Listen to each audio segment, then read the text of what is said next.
All right, hello, Frenzy Knots. Welcome to episode 46. 46, my goodness. Can't believe it. Wait, that's my age. That's great. I didn't even think about that. That's cool. Hey, real quick, just to let you all know, Oz messaged me. I think he's running a little late, so we're starting without him. And Bobby is unable to attend tonight either. He's got some stuff going on too. Hopefully Oz will pop in. But in the meantime, Shawn, Adam, how are you guys doing? Hanging in there. Yeah, that's all I could say about my week too. But the nice thing is, each Thursday night I get to geek out with you guys, and that's always a highlight of my week. So yeah, oh man, as long as it works with the damn schedule, that's the other thing. Hey, that really helps, right? We were talking about this in the green room right before we got started today. We're all exhausted, man. It is like it's summer, and where's the vacation? That's all I have to say. Where the heck is it? How do we break that mindset that summer equals vacation? And we grow up with it in school, and then we believe it for the rest of our lives, even when we get 40-hour-a-week, all year-round jobs. I couldn't even tell you anymore because I've been doing too long. When I first started working, I was working so much that first year that my boss actually told me he wanted me to take between Christmas and New Year's off because I was always working. And I took that off and I didn't know what to do with myself because I'm one of those kind of people. Now I'm one of those people where I could sit in a chair for a week and that would be amazing. And just, oh my gosh, sit in a chair and just zone out and just be for a while. But I don't remember summer vacation because it's been so long. So Yeah. That's the biggest thing I miss about being like anywhere from like 22 and younger, Yeah. And then that just went away and never came back. Yeah, totally. I mean, hopefully we can get out and do a weekend trip or whatever as a family and stuff like that. My wife's an elementary school teacher, so guess what? She's, I'm heading off to work doing my thing, and she and our daughters get to hang out at home. Well, our oldest has a job now, so she knows what it's like now. But man, that's she gets to chill out at home, and but she's teaching summer school this summer, so she's got a taste of like how she's got to work too. So yeah. Pop Actor says, I lived my vacations through National Lampoon's Vacations movies. That's great. I'm sorry about Las Vegas Vacation. If I recall, it's not fantastic. But yeah, I love those movies. I love the first one. First one's amazing. I just in my head, didn't the moose outside tell you adulting sucks? Exactly. Totally. That's great. Well, let's go through the chat and see who all is here. And so we got On Our You 83 is first. Congratulations. Pop Actor, oh man, second. I love how, well, maybe I just wasn't frequenting lives as much as I should have before I started doing them with Oz. But I don't recall until recently people being like first, second, third. Yeah. I think that's a cool thing. Thanos Copter is third. Awesome. And notice there's no punctuation, so it's like a lackluster third. So yeah. Third.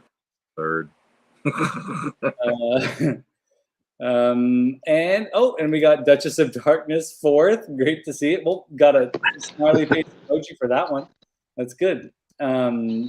Awesome. And then let's see. Honor U83 was searching for my car payment slips. Adulting. Hey, gotta do your things. All right, people saying hello to each other. Bud, my buddy's Customs, good to see you. Fantastic. Eldor, Master Versal Toy Hunters here. Hey, have you all seen his 1987 style Snake Mountain that he's working on? So it's based loosely on the design of the Castle Grayskull that's in the '87 movie. So it's kind of modern, but it's got a little bit of a Blade Runner thing going too. It's really, really cool. That's cool. You're doing great stuff, man. All right, and people saying hello to each other. Hey, we got Ronald Embry here. Ronald Embry, I just got a text message from Ronald this afternoon saying I'll be there. And hey, Axion Figs, welcome back. Good to see you. MOTU Origins Cork, he can't sleep, or his girlfriend can't sleep also, so he has to work. This is like early morning hours for you, MOTU Origins Cork, so thank you so much for being here, David. And Skelevator saying, we'll be on soon. All right. Oh, and Cobweb Collector. I just watched Cobweb's video review of the Origins mini comic Manny Faces. And Cobweb, that's in agreement. It's a great character, but why couldn't they get the skin tone closer to skin tone? It's still too orange for the mini comic Manny Faces. Did you see that too, Adam? You're nodding. Yeah. I don't know why they have trouble with colors in that line for some reason, but especially Manny Faces. I mean, there's some of the characters where the colors are incredibly bright, and I love that for some of them, but not for all of them. Yeah. It's pretty. You're right. They are having trouble with some of those colors. It's like they're trying to make them more colorful, but in doing so, kind of messing it up a little bit. Yeah. There's a few that just bug me. There's some I'm totally happy with, like the toy style merman bugs me. Like all of his shades are too bright. Like his the face paint and his trunks, the armor is way too bright. But then the mini or the sort of Lords of Power one I was fine with those colors. So it's kind of hit and miss. You're right. The Lords of Power colors a little bit more subdued. The one that's based on the action figure is almost like just a straight up Kelly green. Yeah. Like very bright, almost like like a bright forest green or something. He's like a national parks sign. right, exactly. All right, we've got Payne's Toy Samples. Aaron, great to see you here. Awesome. He's worn smooth out himself as well. Yeah. Hey, I know the feeling, man. We all know the feeling. Everyone's saying hello to each other. Did I mention Nolan yet? Nolan's here. Yes, Nolan is here. Welcome. Good to see you. I am not as fast as Oz with this. I want to say, Oz and Bobby, if you're watching this later on, I did it. I did the start and I did the video intro all by myself. I did it. It was maybe I messed it up. We'll have to rewatch it again. But Eric, what was that, Shawn? You're fine. You did great. Don't worry about it. Eric, great to see you here. Yeah. Oh, Eric says I love MOTU Origins. Yeah. Some of us here also do. I'm looking at you. So I love them. I love Lamp. Yeah, I love Lamp. I like MOTU Origins too. I've pared myself down to a very small collection of them right now. Yeah, I can't get all the Origins. Just can't do it. There are a lot of Origins figures now. But also, frankly, as we talked about in the last episode, I'm just not as interested in some of them that are coming out. So I'm not really a Snake Man guy. I like the novelty of the Snake Man, but only Bobby hates Origins. We might argue with you on that one if he is here. And on our U83, I would love if I could find them in the stores. Yeah, that's part of it. Like those glory days of seeing a bunch of new Origins figures on the shelves, that's gone. The novelty has worn off a little bit for me at least. I remember when they first came out, I was so excited that they had the red burst, the vintage style packaging, because we had years and years of the green classics packaging. I was just like, oh, vintage! It looks vintage. So I would buy extras just to put on my wall. But you get used to anything that you've got in front of you for a long time. You'll get used to it. It loses the novelty.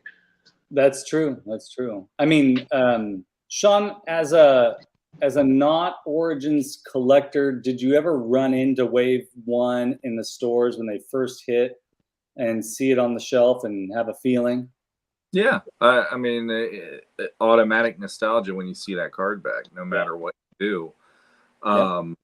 So, yeah, on that level, I would go into and that came out like when the pandemic was going on. So that was really hit or miss to find them to begin with. Yeah. And going out because I really wanted to at least see them. When I finally saw them, there was that I just had a big grin on my face, going like, "The He-Man's back! How cool is it?" Yeah. But yeah. For me, it was He-Man's back. How cool is that? And then get up a little closer and be like, "What's wrong with his face?" Right. He's very handsome now. Yeah. Yeah. Yeah. Yeah. He's like a surfer. He looks I figured it out. He kind of looks like, and other people have probably said this too. He kind of looks like Sean Penn's character in Fast Times. Fast Times at Ridgemont High. Yeah. Yeah. Totally. Yeah. Let's see. Bud says, I love Origins, but with the new releases, I'm definitely holding back a lot more. If they bring back Princess of Power, I'll probably jump back in for some of those figures. It's good stuff. I've only got my Lords of Power stuff. But if they do the laser figures, I'll be on those. Oh yeah, like instantly. Laser Power He-Man, Laser Light Skeletor. Those are my number one ones right now. Those have got to be a con exclusive, right? Probably something like that. Also, I don't know. Maybe I'm just out of the loop. It's been an intense June for me with work and the living room and the Snake Mountain and stuff. Maybe I missed it, but I don't think Mattel has announced anything upcoming for July's Comic-Con. No, there was Axel Menez. He teased. It looks like there could be that character that's on the He-Man Wind Raider box art. It's a character in red. He's kind of leaning backwards. Is an invented character that Axel has put in the box art before. Yeah, I think that's kind of potentially going to be coming up for Comic-Con. At least it sounds like it's being subtly teased now. That might be cool. It's kind of. I'd be interested in that. Yeah. Yeah. Comic-Con's in San Diego. I'm always tempted to go. I've never gone. It's about 6-hour drive for me. Kind of tempted, but July is upon us. I probably have missed the boat as far as that stuff goes. But we'll see. We'll see how it goes. Mm-hmm.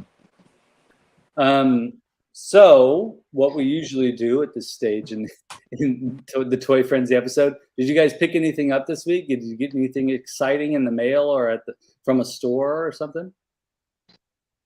I have not. No, I am holding off for PowerCon, saving up my cash to pick up whatever looks enticing over there. Yeah, that's smart.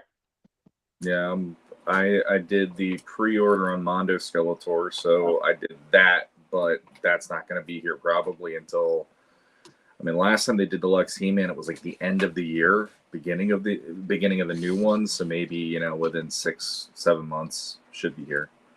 So yeah, how does that work? Because I'm just now getting used to the whole Mondo thing. The pre-orders go up, and so you're saying it's about 6 or 7 months later that they are produced and released? Yeah, I honestly feel like they probably even I don't want to say they did, but I feel like it was almost rushed out when they did the deluxe He-Man because they were butted up against the Chinese New Year and everything. So I think the factory got them out the door, but then they had all the QC problems after that. But that one was around the same time last year. It was like May, I think, and it was like January or so when all of a sudden here they are at your front door, you know, and so I'm looking forward to that because that figure, it's like the He-Man Deluxe was cool, but Skeletor Deluxe is so much more deluxe than even He-Man offered. Yeah. And like, I don't know what I'm gonna do. I have one figure. What am I gonna customize him to do first? You know, so that's gonna be pretty cool. I have been staring at that Skeletor since they posted those pictures. That thing is amazing. Mm-hmm. Yeah, it's beautiful. Did you get on board with that, Adam? Or I didn't. I've stayed away from any of the large figures, but that's an impressive Skeletor. I think it looks even better than the He-Man. It's just perfect. Just every look they've got for him is just excellent. That Alcala head, man. I am just crushing on that. I'm MOTU Origins Court super chat. What? This is happening? There you go. Super chat. And he's headed out. Listen, hey, thanks so much, MOTU Origins Court, and good night. Thanks for being here. That's so cool. Look at that, folks. Super chat. Yeah. It's blowing my mind that we can do that on the channel now. Just so cool. Congratulations. There you go. So is that it just automatically pops up when they do it through Super Chat, or how does that work? It pops up. I see it over here. It pops up as green, and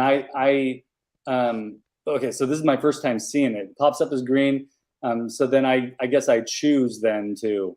Okay, and then you bring it forward. It's interesting because it's automatically starred over there. For those of you, this is like a StreamYard tutorial now. When that happens, it automatically is starred over there. So if you did miss it in the chat, and there's like a lot of chat, then you can see, oh, there's something starred over there. You go over there and you look and you make sure you bring it up. So yeah, that's really cool that this is we can do.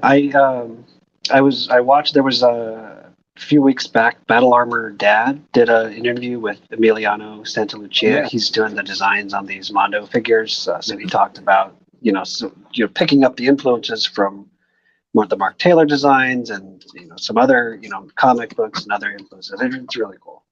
Mm-hmm. Just check that out. Amazing stuff. Amazing stuff.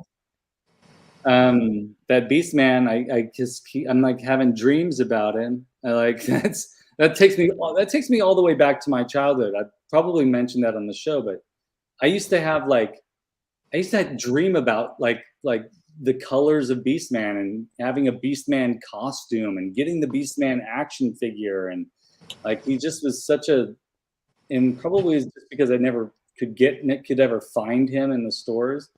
But I was just deeply fascinated. Now with the Mondo one coming out, I'm just like, that thing is phenomenal. Phenomenal. So you guys didn't find anything out there this week? Unfortunately. No. Well, I did. I sold a couple things on eBay, and I found this for $9, and finally got. Nice. But the stickers are a little bit warped, which is fine, but I'm okay with that. Let me just do this. The stickers are a little bit warped, but it's got all the stickers, which is good, I think. Mm-hmm. I think it has all the stickers. I had to order a separate missile. That was an additional $5, I think. But yeah, I finally got my battle ram. Very nice. Here, I've always got one in my desk within arm's reach, so we can be battle ram buddies. Yes, yeah. Now I have with battle ram comes man at arms. I feel like they either man at arms with the Wind Raider or man at arms with battle ram, and I feel like I gotta get a vintage man at arms now, which I've never gotten either. But yeah, we're battle ram buddies. That's I'm right. So excited. I'm so excited. I have either either I had it or my babysitter's kid had it. I don't remember at this stage in my life, but I was so fascinated by this. This has been one of my goals to find one with its stickers. And so Yeah. I used to like I would line up all the characters in a row and just like aim it. Like I had to go across the room and try to get the missile to hit them exactly. So you know, learn a lot of sort of ballistics and angles from as a kid with playing with that thing. I love it. I can't wait. I'm speaking of the missile. I'm a little worried that the missile mechanism won't work on this. So when I get the missile, I'll make sure to try it out, and maybe it'll be here by next Toy Frenzy. Very cool. Pop Actor says, I got my vintage battle ram with the 3 red cannons. That's awesome. Yeah. That's fantastic. I can't find mine. Pretty sure my dad tossed all my toys. We know that feeling. Mm-hmm. Yeah, it happens. Yeah, Eric, $9. Awesome. That doesn't include shipping. I'm not including the shipping cost, but the shipping was not bad either. It was about $5 or something like that. It was a pretty exciting deal. So I don't know about you guys, but I struggle with this. I really try to be patient with my eBay purchases. When it's like toy hunting, you want to find the right thing, and then it's always a gamble if it comes from a smoker's house and smells like cigarette smoke. Yeah.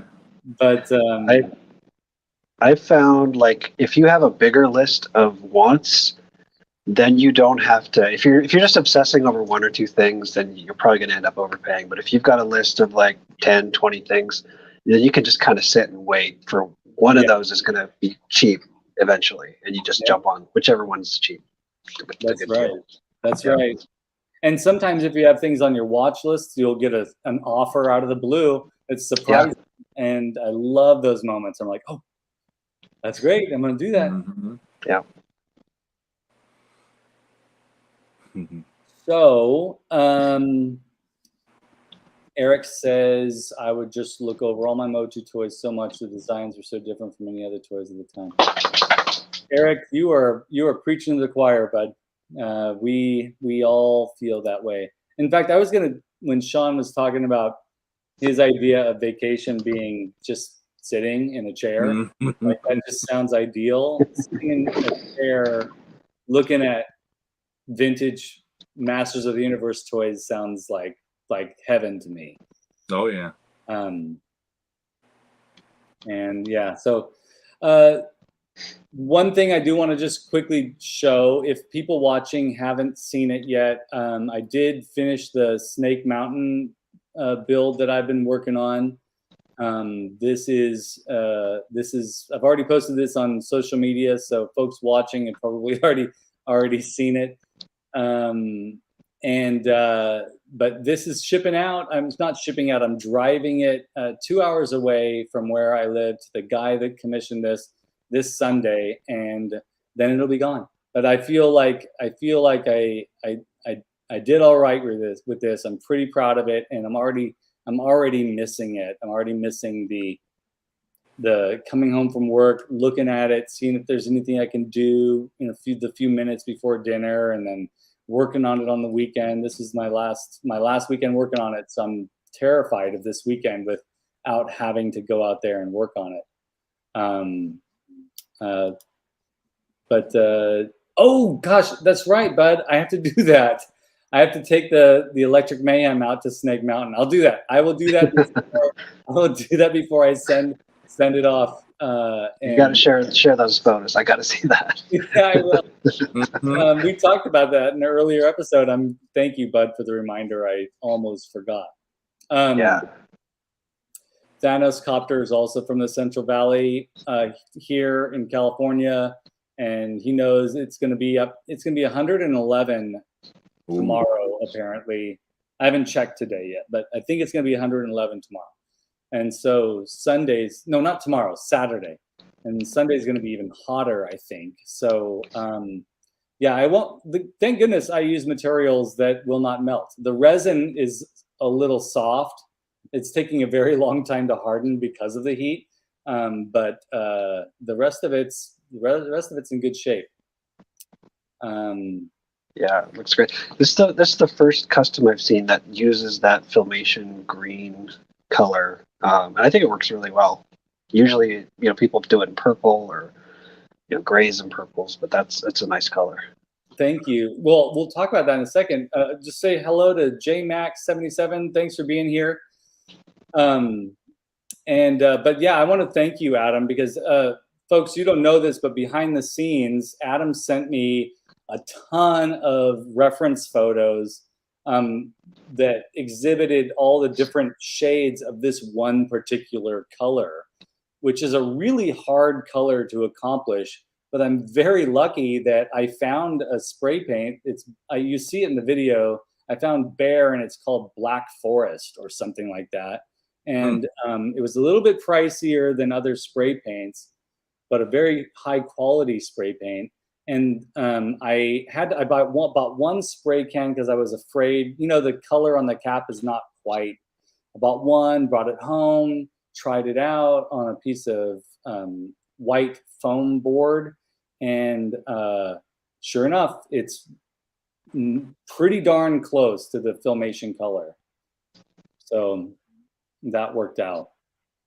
I'm noticing now there's still a few things I'd like to, I every time you make something like this, you're like, oh my gosh, I could do this or I could do that. Yep. Do you know how it is, Shawn? You finish a drawing, and then what's your first feeling? Oh, rework the whole damn thing. I mean, I showed you in private something I was working on last week. Yeah. And I took it. I didn't take it all the way back to the beginning again, but I definitely went back in and started re-inking what I did, because I felt like the first time it didn't work the way I wanted.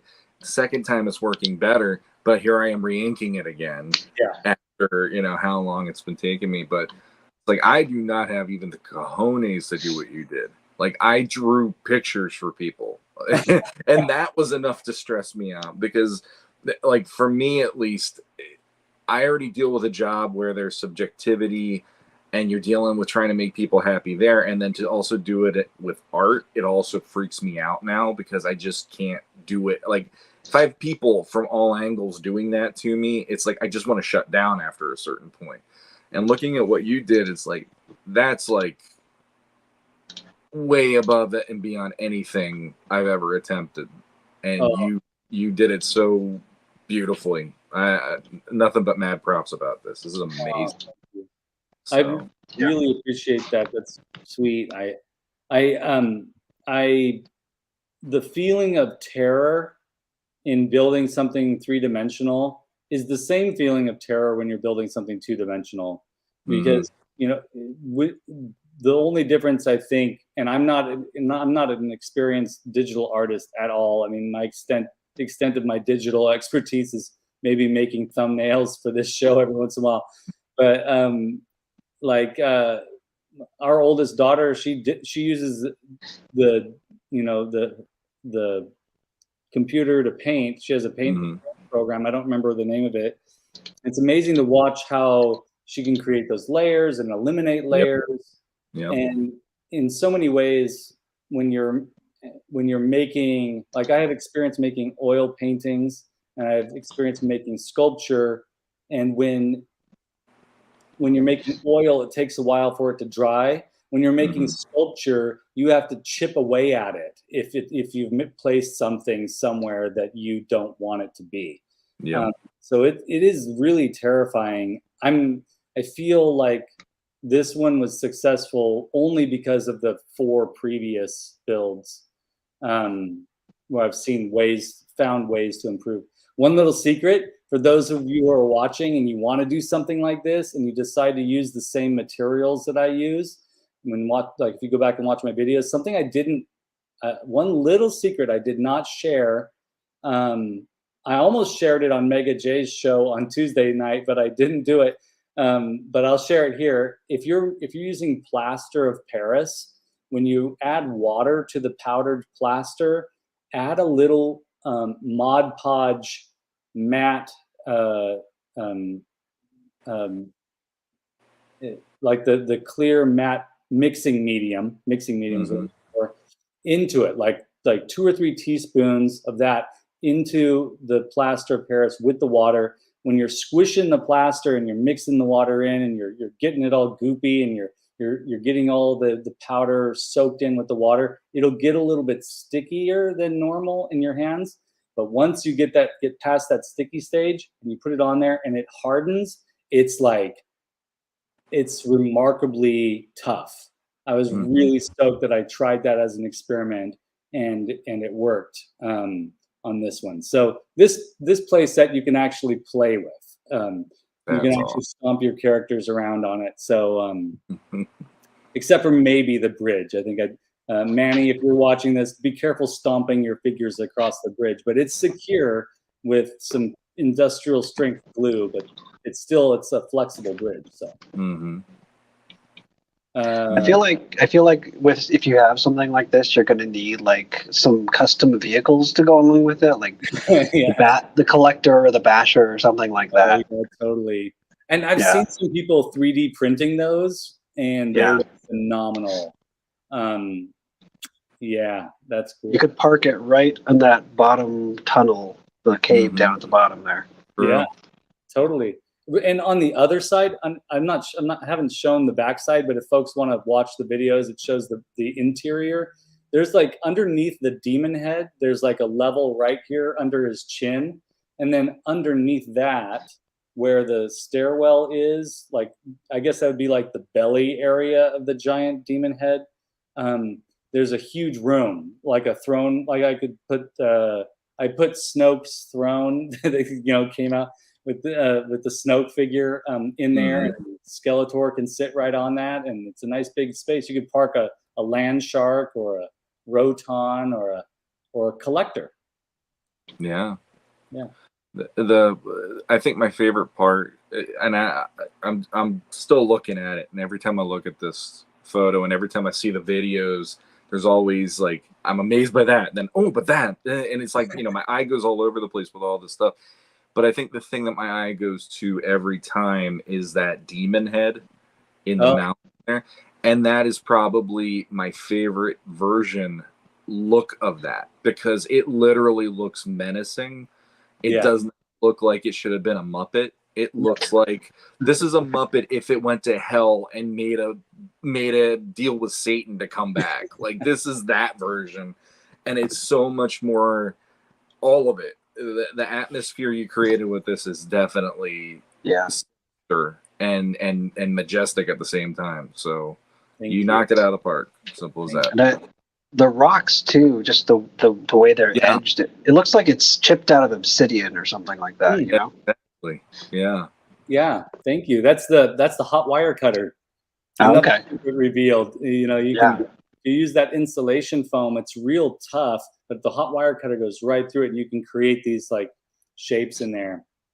For the big demon head, Raul Barrero on Instagram, and he's also the guy who built he and his sister built the Snake Mountain that they're using in the Mondo photo. Yeah. He did the same thing with his demon head. It's a very terrifying. It's not Alf. It's not a Muppet. It's a terrifying demon head. And so when we were, it's funny, I was building this and then I saw his picture. I was like, we're thinking about this thing in the same way, that it's got to be a little scary. I purposely did not paint pupils on this so that his eyes would look like orbs instead of eyeballs. Yeah, I think that helps too. That's part of it, because when you see the eyeballs on the original toy, it looks friendly, or it looks like a wink and a nod. Like, it's not really that scary, kids. It's okay. But in this case, this literally looks like something demonic is growing out of this mountain, and I love it. Yeah. And then the thing too about Raul, who you referenced just now, I feel really bad I can never remember his name. He did a Grayskull too for the deluxe He-Man. Oh yeah. So like when you see that opening, when you open up the figure, there is a Grayskull backdrop to him, and he's doing, by the power of Grayskull. And when you look at it, that's him building all of his sets to make his figures, make the Mondo figures pop even more. Which when I found that out, I'm like, okay, you take amazing pictures, but then on top of that, you're able to do that too. And it's like, I'm just gonna throw my iPod out the window at the end of it and just be like, I'm lucky if I can get an ink stroke to look the way I want it to half the time lately. So it's like, yeah, this is phenomenal work on yours and his counts, because both of them are just like, they're really capturing what I love about it. Look at the gate. Raul, it's Raul Barrero. Yeah. And yeah. You can find him on Instagram. He and his sister built the Grayskull and the Snake Mountain. They're both talented, extremely talented model builders. I think she is the primary model builder in that team, because I think she works in the industry, like maybe building sets or something. And then he also works on the models as well, but then he also is a photographer. And you should all follow Raul Barrero on Instagram. In a moment, when you two are talking, I will type it into the thing. Yeah, they do amazing stuff, and what a cool team. I want to go back to the chat a little bit, because let's see, where did I see it? Pop Actor had a good question. Did Filmation come up with Snake Mountain idea, or did Mattel suggest it to them before making the set in '84? And that's probably a great question for Adam. I could probably answer, but I'd be afraid I'd be wrong. Yeah, I mean, as far as I know, it was a Filmation thing, but it seems to have evolved from that Point Dread idea, where Point Dread was like this mountain, like extinct volcano in the ocean, and it was Skeletor's fortress. And I think that is what evolved into Snake Mountain, and then Point Dread became something else.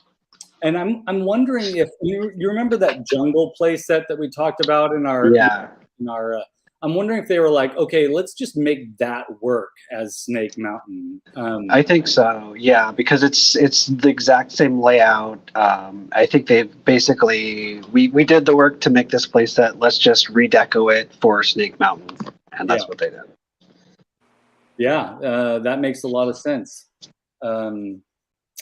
And Thanos Copter says, I've been thinking about making a larger scale Hell Skull. Oh, folks, if you want to see a really great Hell Skull sculpt, Thanos Copter, if you go back to earlier photos on his channel, I think he's posted it a bunch of times in his own toy photos, which are really great. Go back and look at those pictures of the Hell Skull he made. And yeah, it's true, Thanos, like when you build something again, there are a lot of things that you didn't do the first time you realize, oh yeah, I could do that now. Vicente Aiello, welcome back, great to see you. Tons of emojis there. JMax77, that's really sweet of you, thank you, man. That's awesome, thank you. And Pop Actor, he doesn't look like Alf. All right, I guess he's more like what, My Pet Monster maybe. He's like a between a Muppet and something cuddly and adorable. Yeah, I always think those faces on the trees in like Snow White, sort of when she's kind of lost in the woods or whatever. Yes, definitely. Kind of like that. Definitely. It could also be a McDonald's tree too. Yeah. Real quick, that's the one that yes, the photographer did for his setup, which I was scrolling through and I'm like, there it is. That's what you were talking about. So yeah, honestly, I like his. Yours is better. Yours for me works on my level of what I want Masters to look like. That's cool. Thank you. His is going to be, his is enormous though, because it's like, it's for Mondo. Yeah. It's 12-inch figures. He's trying to get in there. Yeah. And his aesthetic, I think my aesthetic works with Masterverse and works with classics and works with vintage figures. His aesthetic definitely works with Mondo. Like more detail, a little bit of a darker edge, you know, a little bit more menacing. But yeah. So I think I got it right. Is it masters_photos_Raul Barrera? Yeah. That's it. I'm just I gonna just went to their page too. All right, good. So I just posted it in there. I didn't put an @ on there, but folks are familiar with Instagram to know what to do with that. And then we've got Ted Darklaw here, help from Hella Dope Toys. Great to have you. Oops, I got you. Sorry, Shawn. Ted Darklaw. Shawn was like looking at me like, in my face. I'm just like, I don't like looking in a mirror anymore. I don't know why people need to see me this big, but hey, we'll go with it. We'll go with it. Oh, John from Figuratively Speaking, welcome. And he says the vintage Snake Mountain Demon Head kind of reminds me of one of the Skeksis. Yeah, for sure. Oh, sure. Yeah. Yeah, that's great. Awesome. And Masterversal Toy Hunter Eldor is saying, I make the demon head on my 87 Snake Mountain. The nose of it will be as part of the rock formation that creates an archway over the path leading up to the main tower. That's awesome. That'll be like the coolest Gonzo nose ever. That's great. I love that. So Masterversal Toy Hunter, folks, Eldor, go to his Instagram page, see all of his stuff he's making. He's making all kinds of things. He made a Wednesday Addams, which is amazing. And he's also working on this modern version of, I say modern, like 1987 modern version of Snake Mountain, which is very, very cool.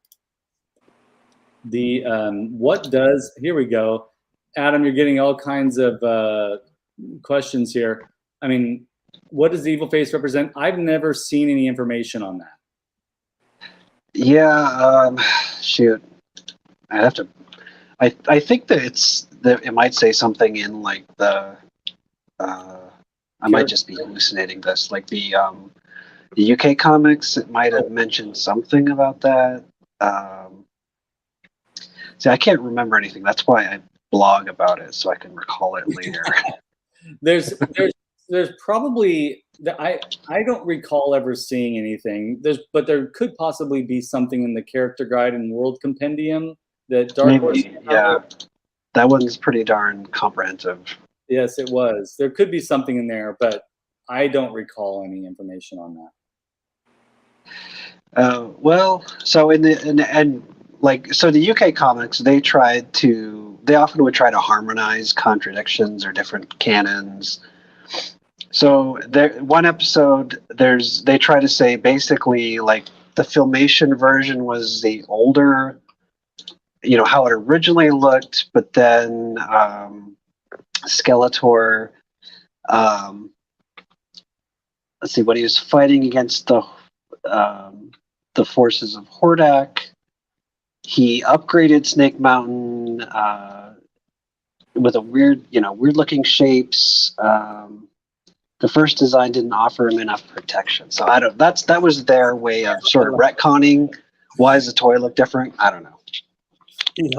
He hired somebody like me to come over there and be like, let's put some creepy faces on this thing. Right. Oh my gosh, so you know how Podcasters of the Universe do create a character contest every year or every other year or something like that? So that's gonna be my submission. The craftsman of Eternia. There you go. It does fixes the facades of the creepy looking places. Craftor. Oh, shit. That's amazing. I'm gonna write that down. Craftor. I also had I had another idea. Craft. Would it be craft -or or just be craft or one word? I would just make one word. Yeah, I would only use the hyphen if it was like man, right? Like craft. So Craftor was just like Skeletor, just all one word. Craftor. That's so great. That's so nerdy. I love it. Evil Lord of Refurbishing. Evil Lord of Refurbishing. Or renovations, yeah. Evil Lord of Renovations. The attorney and HGTV channel is gonna have a field day with that guy, Evil Lord of Renos. The Skeletor book mountain. He got it for about 100,000 Eternia bucks, and his budget's somewhere around 50 grand. We're gonna see what we could do with this today, folks.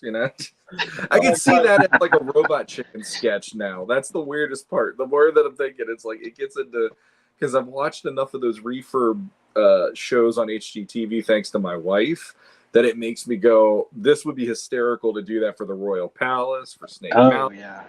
Sorceress. I want to have Grayskull look a little less frightening sometimes. I like to have friends over, so I don't get out often, There's got to be that people. I mean, the big reveal at the end where everything's under covers and like surprise. Here's what it looks like. Skeletor and Evil Lyn are like, look, there it is. The best part is Evil Lyn's so happy, and Skeletor's like, but I want to be evil, and then he shoots Raptor, and he's like, wow, I won't have that shit. Oh my gosh, I've got to show this. Axion Figs came up with a great one. Chislor would be a good name for the characters using a chisel. Yep. Chislor, that is fantastic. Raptor, Chislor, it's Paintor. It's Craftor and Chislor and Paintor. Oh my god. Oh, that's so good. I'm writing them all down. And then have Refab Bad. Yes. It's like you have two bad, but it's like there's two of them and they can't decide what to do. So then by the end of it, Skeletor just kicks them out. Oh my god. They were dealing with swatches the entire time. And there has to be one character, his name is just like dry-wall. Yeah. Drywall. There you go. That's your hyphen. There you go. There you go. So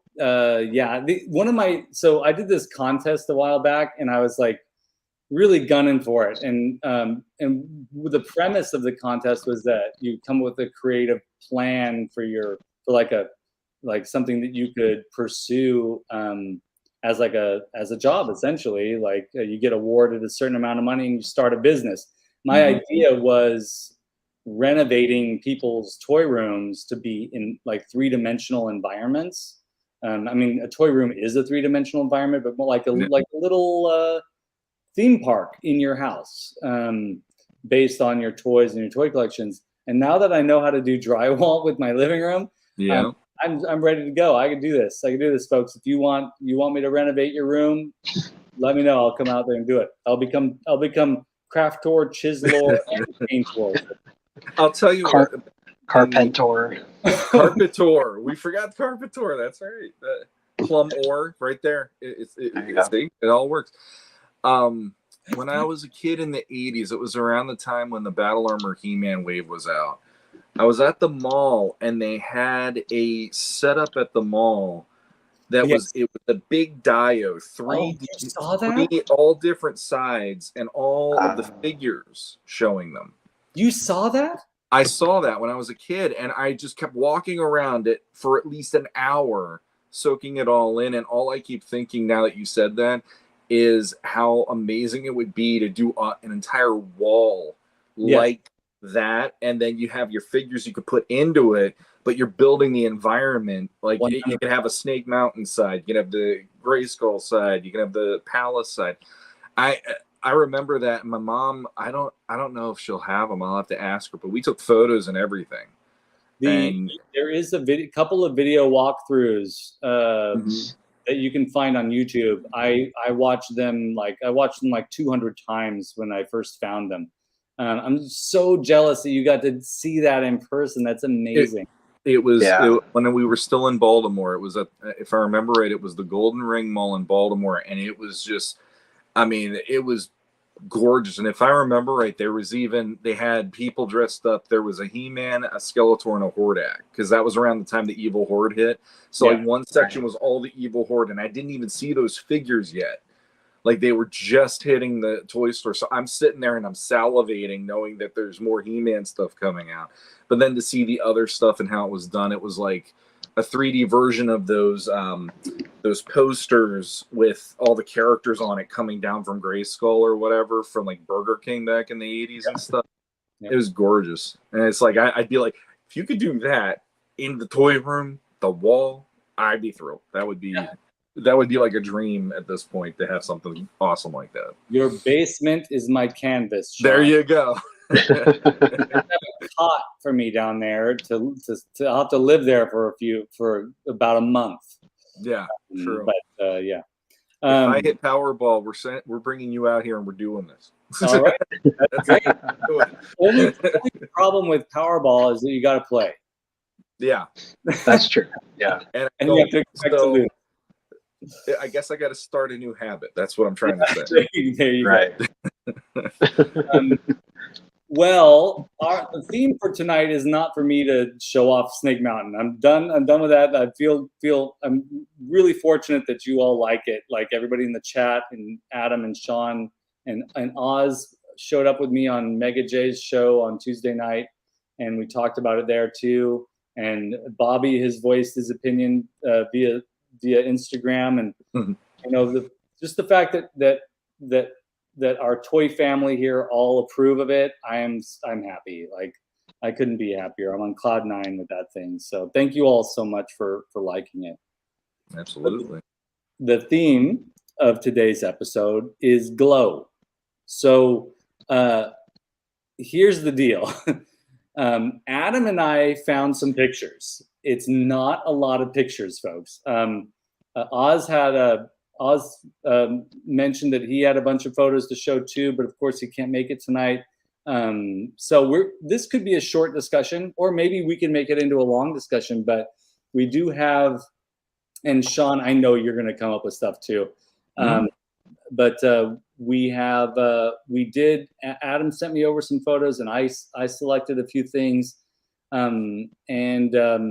First, Adam, I'm gonna start off with your Masters characters, because we talk a lot about Masters. We'll start there, and then we'll head into the other stuff. But tell me what helped you choose these characters, besides the fact that they glow, right? Yeah, I mean, if you're talking like original Masters of the Universe, you're kind of limited, right? There's only a few glow-in-the-dark things. Yeah. Scareglow, obviously, being the centerpiece. If you think glow-in-the-dark and Masters of the Universe, it's definitely Scareglow. There's the Warrior Ring linked there. So and that's my photo of Scareglow. I don't have Scareglow right now, but I used to have that. So he's actually a really fun figure to photograph, because he actually, however they made him, he holds a lot of glow really easily if you kind of charge him up. And he's the Origins one too. Yeah, it's amazing, like how much it glows and how long it holds its glow for.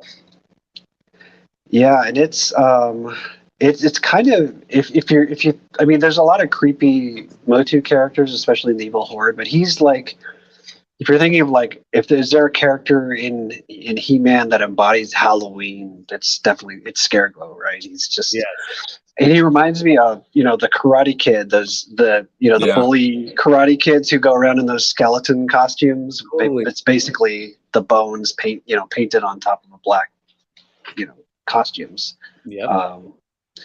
And it's such a kind of an ingenious just way to reusing the Skeletor body, new head, cloth cape, Castle Grayskull weapon, but add glow in the dark, and it suddenly becomes a really highly valued and sought after character.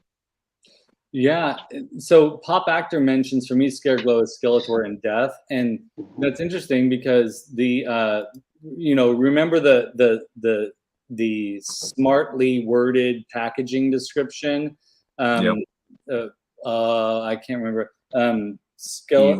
Evil ghost of Skeletor. Evil ghost of Skeletor, and the of is so anomalous. You don't know if it's a ghost of Skeletor, or if it's a ghost that belongs to Skeletor. Yeah. Right. That is, I don't know if that was a mistake, but that's a brilliant mistake, because we've got all these different ways of these two different ways to interpret this character, and I love both of those ideas. Yeah, On the day I wish I could go back in time and smack myself back when I was like 8. My mom and I were actually having that debate in a toy store because she found Scareglow and she was asking, is this Skeletor dead? And I was like, I thought that was kind of a cool concept, you know, like he finally did die, but his ghost keeps coming back. You know, I thought that would have been an interesting way of handling that story, but then I didn't pick him up. And to this day, I feel like a freaking moron because I didn't buy Scareglow out of all the characters I like. It's like, yeah. Isn't he the most? This is one of the priciest Masters characters if you have vintage, right? Yeah, a couple $100 at least, I think, to get a decent vintage one. Yeah. And it's hard to get the capes in good condition. Yep. They're often missing the weapon. You can get customs of the weapon without too much problem, and a lot of them can get a little brittle with age, or they yellow with age too. So if you want a really pristine one, it can be a challenge. Yeah. But so what they did, there was a 1987 style guide. So the way they explained him there, and you know, most people wouldn't have seen this, but this is what Mattel put out. So Skeletor conjured up this spirit in his own image to frighten travelers on the pathways of Eternia. He's invisible during the daylight, but glows at night. And that's kind of how they described him. I interviewed the guy who designed this, so Dave Wolfram, and I don't think he was totally sure, like the way it was marketed. That was not really his department, but he did call him Scareglow Skeletor. That's how he remembered the figure. Oh, interesting. So it could have been, you know, originally it was, you know, he was thought of as potentially a Skeletor, but then marketing had another idea for it. So, you know, it's like you said, it's a little ambiguous. The shape of the front of his skull the face of his skull is very much Skeletor's shape, aside from that crack on the forehead. But that's when he fell and died. Right. That's where He-Man got his axe in his skull. Yep. I like it better if Skeletor just like tumbled and hit his head on something, and that's what took him out. Right. I'm fine, and I can't get up. Pushing on the little button, and nobody comes to his rescue. Damn you, life art. Shawn, you're a bit of an expert on the CGI cartoon. My interpretation of the ghost of Skeletor was that he glowed a green glow, right? Yeah. Not to give anything away, but I was hoping that they would have said that that's Scareglow, and they didn't. He just was Skeletor throughout that. But when they went there, I was like, this is kind of fun that you can change things up, and that's why I like the show. You can make it unexpected, because you would think Scareglow might be his own character, but then because of what happens to Skeletor, it's like, now we can do Scareglow. And I'd say it's an homage, but it wasn't 100% Scareglow, unfortunately. But what I like about what Adam said, though, in that the character bio that he just read, or from the style guide, it's like he has that kind of the Headless Horseman vibe. And I almost like that it's like that was almost their intention from how that was worded, because he's on the road, he's there at night to scare people, and so I kind of dig. I've always thought that because of that collar on the cape, because it's very different from other Masters, and especially with classics, they went there where it looked more like a Victorian collar than the original toy could do. So that just makes me happy, because I've always felt like that, and that proves you can feel like that, and it's actually what the intention was. Yeah, I love that. You know, it's a Phantom of the Opera cape. It's a Headless Horseman cape. It's not. It's definitely one of those, and that adds a little different edge to this particular character. Yeah. Pop Actor's saying this in the chat, and I don't know if he's joking or Merman is the most pricey of the vintage line. I don't think that's the case. I think he's joking. Merman's pretty cheap. I think I got my Merman for like $3 about 4 years ago, though. So the prices could have gone up. I don't know. Yeah, this Scare Glow is great. And then of course the Warrior ring is fantastic, and it glowed. This came with Triclops, right? Triclops and Trapjaw. Yeah. And Trapjaw, that's correct. Yeah. So I've got mine right here. I can't actually wear it; it's for kids. But I can get it on my lower finger. There you go. Nice. Mm-hmm. Now that came with. Did they do a version of that with the mini comics Triclops that came out with for Origins? Yeah, that one they used the same mold as the Classics one that came with MOTU Classics Triclops. They just used the same mold and used that with the Origins mini comic Triclops. So it's a little slightly bigger. And my assumption is it fits adult fingers since it's a yes, yeah, it does. That's good. Oh, Pop Actor said Google said it. That's interesting. Oh, really? Okay. Well, all right. Well, we're gonna be checking eBay later on and see if like the interest has changed amongst the fans. I love the vintage Merman figure. Oh yeah, fantastic. So I would be like, cool, good for Merman. And the 40th anniversary set comes with a die-cast metal version of this ring, which is cool. There's the inside.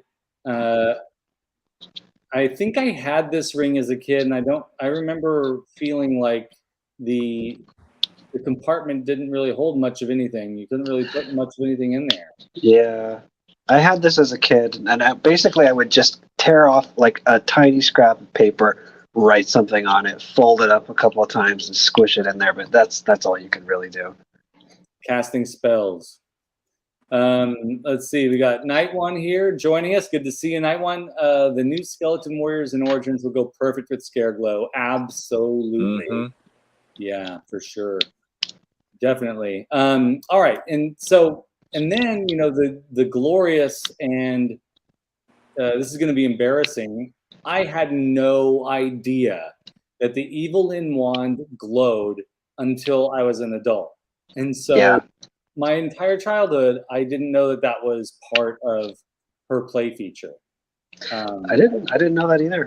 And it's not anywhere on the packaging. It's weird. Like they went to the trouble to do this, but it's not a feature on the packaging. You don't see an advertisement for it. It's just and it doesn't glow that well. It's not one of the brighter glow in the dark accessories, but if you happen to stumble upon it as a kid, I guess you just figure it out yourself. Yeah.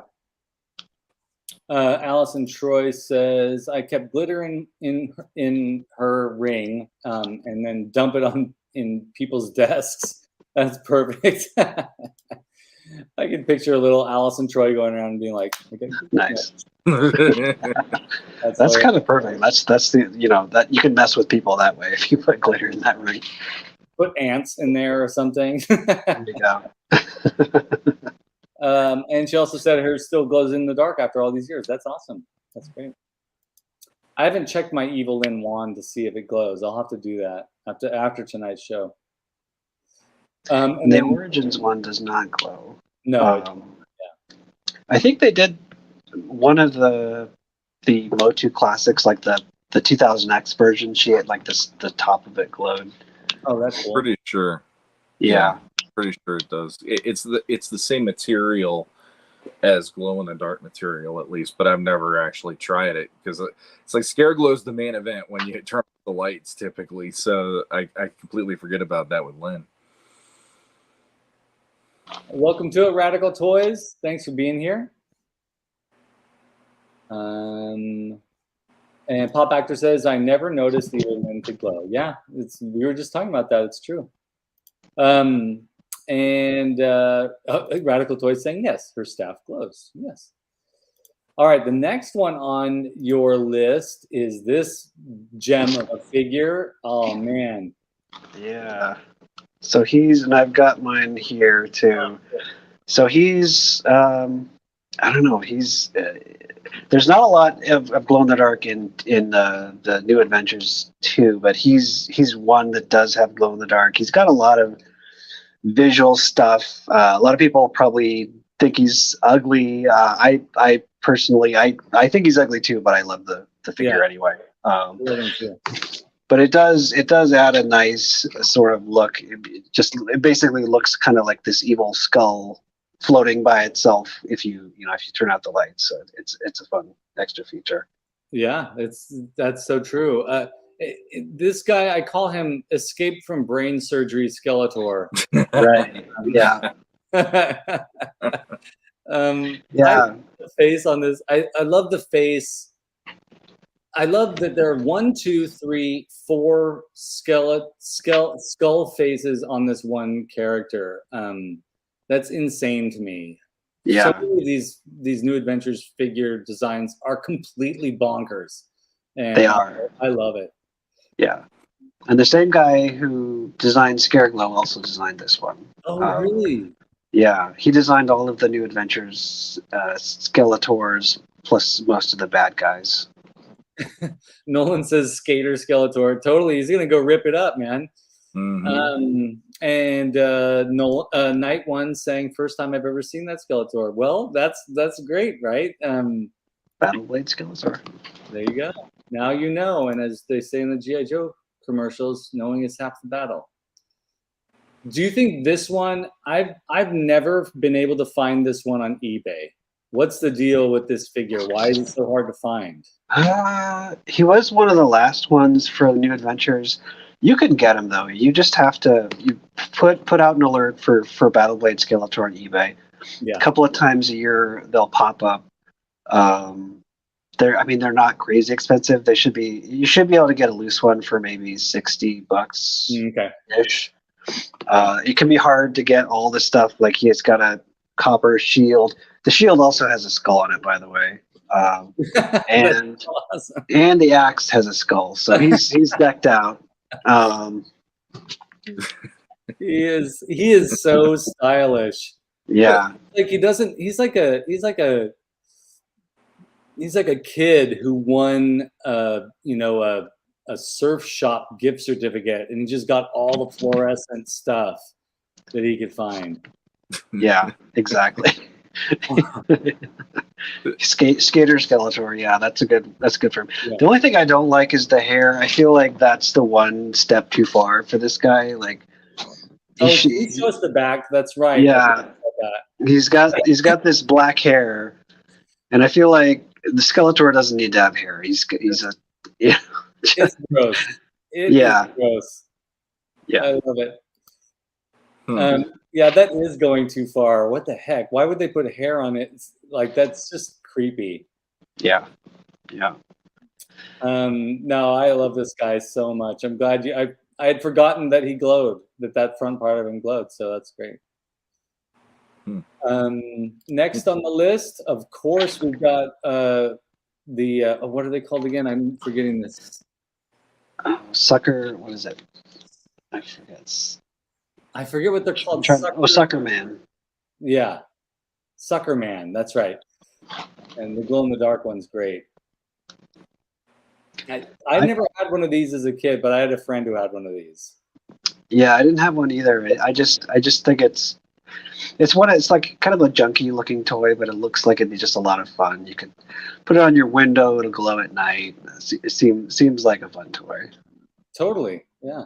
Creep out your younger siblings, it's got a lot of potential, and he stretches too, I think. Yeah, he's all rubber. But yeah, these are great. I think this was like 81 is when this came out. Do you know if the glow feature on this was powerful, like a powerful glow, or was it like mediocre? I don't know. I've never had one in person. Yeah, this is great. And if I ever saw one of these in a vintage store, I think I'd have to get it. They probably didn't last because they're really flexible rubber. Yeah, my guess is they may have disintegrated over time. A lot of those flexible rubber toys do that. Axion Fig says, Sucker Man. All the toys of the 80s are named with a lot of thought. They didn't stretch. I had the red one. Okay, that's good to know. So they did not stretch. And Axion Fig says that they had the red ones. So that's cool. Sucker Man, like no thought at all. No thought at all. It's true. Next on the list, this one everyone in the chat's going to recognize. This is Visionaries, right? Supernaturals, which was in direct competition with Visionaries, and I've got mine here too. This was the only one I had as a kid. I saw the commercial on TV, and I was like, "Oh, Mom, I have to have that." And she said, "Okay, we'll earn some money." So I went out and I, mowed the lawn and did some things to get it. It was mostly because it has the hologram thing. That was the sell for me. Is just this one in particular, I like the mummy hologram. But it also, it doubles up on the gimmick because the hands and the sword glow in the dark too. Yeah, I love that one hand just glows by itself, right? If you take the sword away, it's just two glowing hands, and that the hologram mummy on the inside doesn't glow. It's right. Yeah.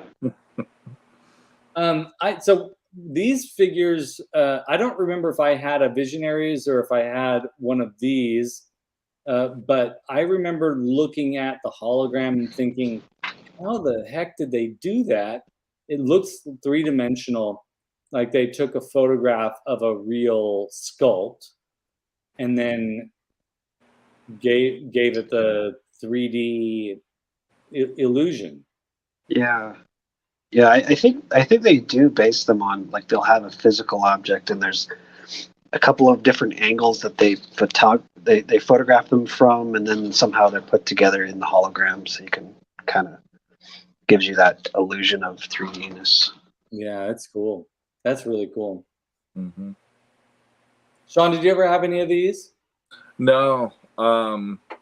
Pretty much, like, I didn't have everything we've talked about so far. I did not have. I remember these. But if I remember, these came out around the time where, like, I was doing more like Ghostbusters. Oh yeah. I mean, it would have fit with Ghostbusters, but like this felt more He-Man to me in that press. But yeah, like the hologram part is what actually is grabbing me still with these, because like the 80s were great for stuff like that, and they don't do that much anymore, and I kind of miss it. So. Hi, Eric. Yeah, holograms aren't really around that much anymore. It's funny. I don't know why. Night One saying holograms were a big draw back in the day. Yep. Cereal boxes. Totally. That was. Right? I remember they had a real Ghostbuster cereal that had a hologram on it once, and I remember keeping that one. And there was a Ninja Turtle cereal that I was like, oh my God. I remember like. All of the other ones we could throw them out with. The hologram ones were special. So. Yep. That's true. I think there was some. I want to say there was some. The Alphabets did some hologram scheme, but I don't remember what it is. It's just a vague memory. And then Night Patrol. These are cool. I'd forgotten about these completely until you sent me this image, Adam. I'd totally forgotten about this. Yeah, I didn't know about these at the time. I was kind of just looking through my Mattel scans. I was like, oh, okay, this is glow in the dark. Let's throw this in there. Yeah. Maybe somebody had it. Yeah, these are cool. And so is that helicopter able to sort of tow the car from one location to another, and it has sort of like I'm reading this as a little like a weighted unit that motorizes it so it can go around? Yeah, I think so. And supposedly you do this all in a darkened room, and that's kind of the gimmick to draw you into it. Yeah, that's cool. Thanos Copter, I don't think he's talking about the Night Patrol helicopter set, but I think he's talking about what we were just looking at. The Supernaturals. The Supernaturals, yeah. Yeah, they're fun. They're super gimmicky. I don't think they have the same weight as like Masters of the Universe or one of the major toy lines, but they're fun. I dig holograms. I think Dig it'd be glow in an the dark. affordable line to reissue too. Yeah. Mm-hmm. Although they're not, at least last I checked, they're not expensive on eBay. At least the little ghostlings. I think I got this guy mint on card for like $9. So Oh, there you go. that was several years ago. So I don't know if they've gone up, but There you go, Thanos. Go check out eBay and see if you can get some affordable supernaturals. Now, this is one that I grabbed off the internet that I had totally forgotten about. I do remember seeing these. I believe I remember seeing these. But what really stands out to me is that they were each historical figures, except for Major Bones, unless that's something that I don't know about. But Spartacus, Major Bones, Geronimo, Sir Lancelot, Captain Kidd, and Pancho Villa. This is amazing. So literally, I grabbed this off the internet, put it in the slideshow. We started the episode, and I'm like chomping at the bit after we're done here to go look on eBay to see if I can see if these things are available out there. This is Remco, I believe, right? yeah. Yeah. Okay. What were you gonna say, Shawn? No, I've never seen these, but that that artwork and the logo is badass. It's amazing. Like, if I saw that when I was a kid, I would want it because it would scare me, and it would just, it'd be like something I had to have for that reason. And that, again, that's like still such a cool part of the '80s, the way that they would do that kind of stuff compared to now. Yeah. So, Yeah. It's very pulpy looking. It yeah. reminds me. I'm trying to forget. There was this series of comics that was written by Don Glut. It was kind of a Conan-ish type hero. He often fought skeleton warriors that looked a lot like that. But it's very much of its time. I dig all that stuff.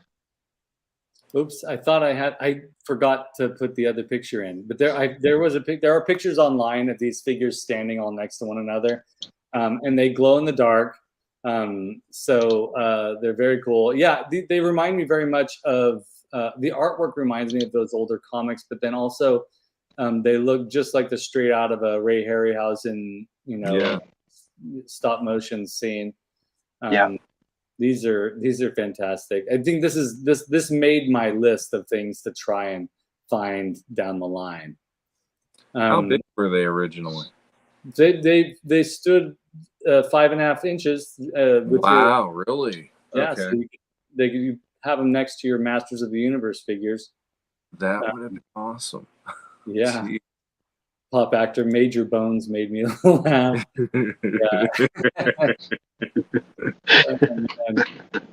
But I mean, so Major Bones must have been like an inside joke with all these other characters, but because they're all in reference to other characters. But that's great. And then of course, and I threw these in for me, but also for Bobby, who's not here. But and Shawn, you have these, right? I have the creature that's glow in the dark. I don't think I have the other ones, but yeah, these are so essential to my childhood, almost like masters. So yeah, these are incredible figures. I have yet to find them at a reasonable price, but man, these are definitely on my list of figures to get. And ideally, it'd be great to have them mint on card, but the figures by themselves are fantastic. Anyways, I did find a picture on Plaid Stallion's website that shows how the glow features really look, and that's kind of how. So creature wins, right? Yeah.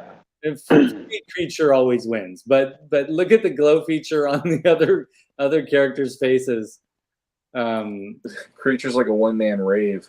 He's like, basically. For sure. And that's the thing. Like, he works to me in that way because like you don't know what it was that made him who he is. It could have been toxic for all we know, or so it kind of works on that level. The other ones, I always just wanted the normal ones. I didn't need the glow in the dark. I mean, like Wolfman. Why would Wolfman glow in the dark? That kind of takes So you know. exactly. Why does Phantom? He's underground. I could kind of buy that you want to glow in the dark so he can get around pretty easily or whatever. Yeah. But Dracula, no, Dracula wouldn't want to glow in the dark. But yeah, Creature definitely. So Yeah. This looks like something Super 7 would reissue, you know? They Looks like they right up there did. with us. Yeah, they Oh, they did. did. They did versions of these. The sculpts are not quite the same, but they're pretty close. Frankenstein is my horror icon. Yeah, pop actor. I love Frankenstein too. Duchess of Darkness. These are great. Yep, for sure. And Allison Troy saying these were the last childhood toys I bought in 7th grade. $6. Oh my gosh, that's amazing. Nice. That's a score. NECA is doing them now. NECA is making. I got the Frankenstein, and so the Frankenstein from NECA that glows in the dark, he comes on a card back. It's basically exactly this. Mm-hmm. It looks like this. Except it's a 7-inch figure. Yeah. And so he looks very realistic. So he doesn't match the sort of like wonkiness of the vintage figure. He looks very realistic, but the glow feature on that figure is phenomenal. Just amazing. And it's just the head and the hands, but they glow like nobody's business. And they also released the Mummy, and NECA did the Mummy, and it glows. And they also did the Wolfman, and it has the same glow feature, which is such a strange thing. And Pop Actor says, yeah, it doesn't. The Wolfman, I don't see it.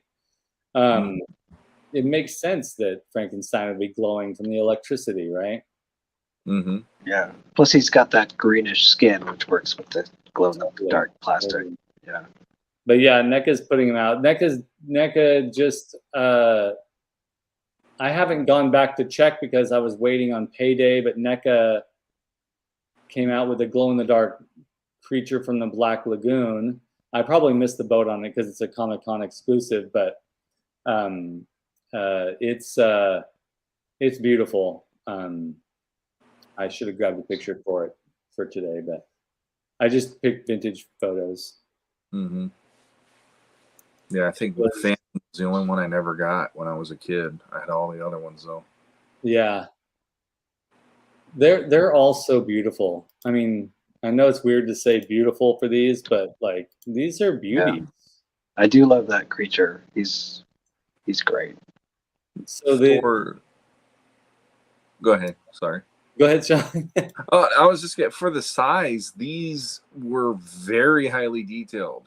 Yeah. Depending on the figure, like Wolfman, they really went in there and did fur and gave the fur texture and stuff. The creature, they did all the scales and everything. I mean, these were just as essential to my childhood as those. I don't remember the name of the company that did them, but they had those black and white and orange books. Oh yeah, all the monster movies, and they even did Godzilla eventually and stuff. And like every time I went to the library, I had to get those out. It's like I got one, and then the next time I grab another, whichever one was available, and I'd always take them home and read them. And these in the toy aisle, it's like, man, it was a good time to have that coming back for me, because then that solidified these characters that way for me. Yeah, absolutely. I used to love those black, white, and orange books too, Shawn. Mark and I talked about that a little bit on our Cambridge and one of our Cambridge and with Shawn episodes. Yep. And I misnamed the publishing company Skull. I thought it was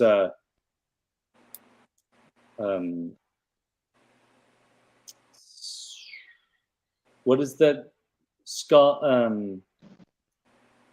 Oh man, why am I blanking out on it? It has the word scholar in it. Scholastic. Scholastic. That's right. Scholastic. Thank you. I thought it was Scholastic, but it's not. You're right. It was a different company, but what's perplexing about that, I don't know which library you went to for those books, but what's really weird, those books were in my elementary school library. Yeah. That's where I first discovered them. I don't They think that were would happen today. they were in the kids section Yeah. of my library down in Baltimore, and that's part of the thing. Like, I literally, every time I went in there, I just grabbed whichever one was available, and then we'd take that home for a week, and then I'd switch it out for the next. And I mean, they weren't graphic. It was almost like you could read about the movie, but then I like that you get like the behind the scene photos. They Yes. had that vibe, like you got to see stuff maybe the general public didn't get to see by looking at those, depending what frames and photos they used. And so, like, I had that in my head already, and then the card backs for these always just like reignited how much I love that kind of stuff. There was an image in the Creature from the Black Lagoon book of the actor getting into the Gillman suit. Yeah, yeah. And I was just like for me, that was like heaven, seeing that. Like, this is how it's done. Holy shit, this is amazing, you know? Yeah. That's like, just like, that was right up my alley. And, you know, also pop actors pointing out Lon Chaney Sr. Once I discovered that guy, I was like done. Like, this is amazing. Special makeup effects all the way, 100%. Yes, I want to be the next actor that does his own makeup. Like, that's for a good like 8 years of my life. That's what I wanted to do. And yeah, Lon Chaney Sr. Yeah, love that guy. It's really too bad that we can't ever watch London After Midnight. There's just like, so I guess someone had like edited together photographs to reenact the movie, but the movie's lost, which sucks. Yeah, that's one of those few that like I've seen. I haven't seen every single like old school monster movie at all, but like the closest to that I think I can remember was either the Cabinet of Dr. Caligari or Nosferatu, where it's got that flavor.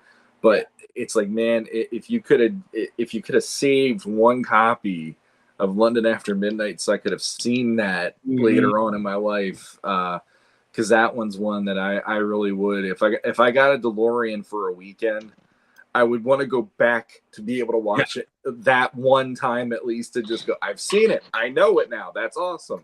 So yeah, I would go back to that era too. Like, I was obsessed with the teens and 20s for a very long time. Silent film era.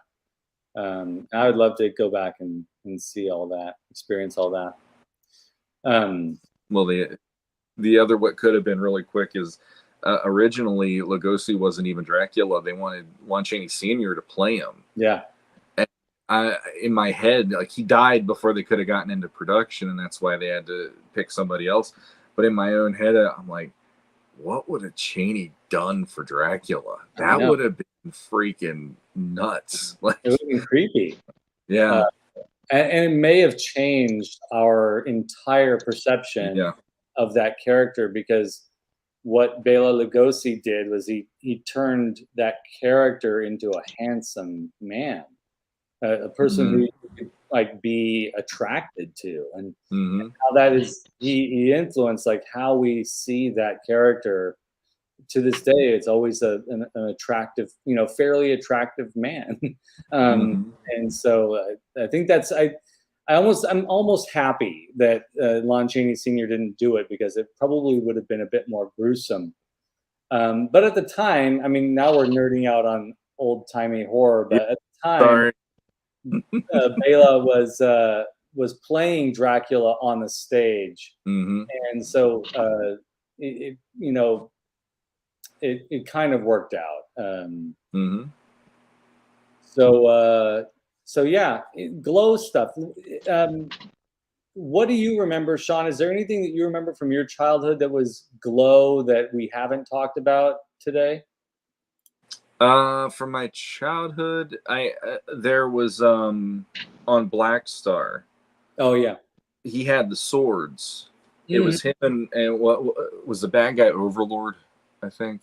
I think. But their swords would glow in the dark, and it actually worked well with those figures since it was like, you know, radiating power and all that stuff. Kind of like, you know, like if they would have done He-Man with a glow in the dark sword when we were kids, would have made complete sense to me, because the whole, you know, by the power of Grayskull, you know, you get all that energy.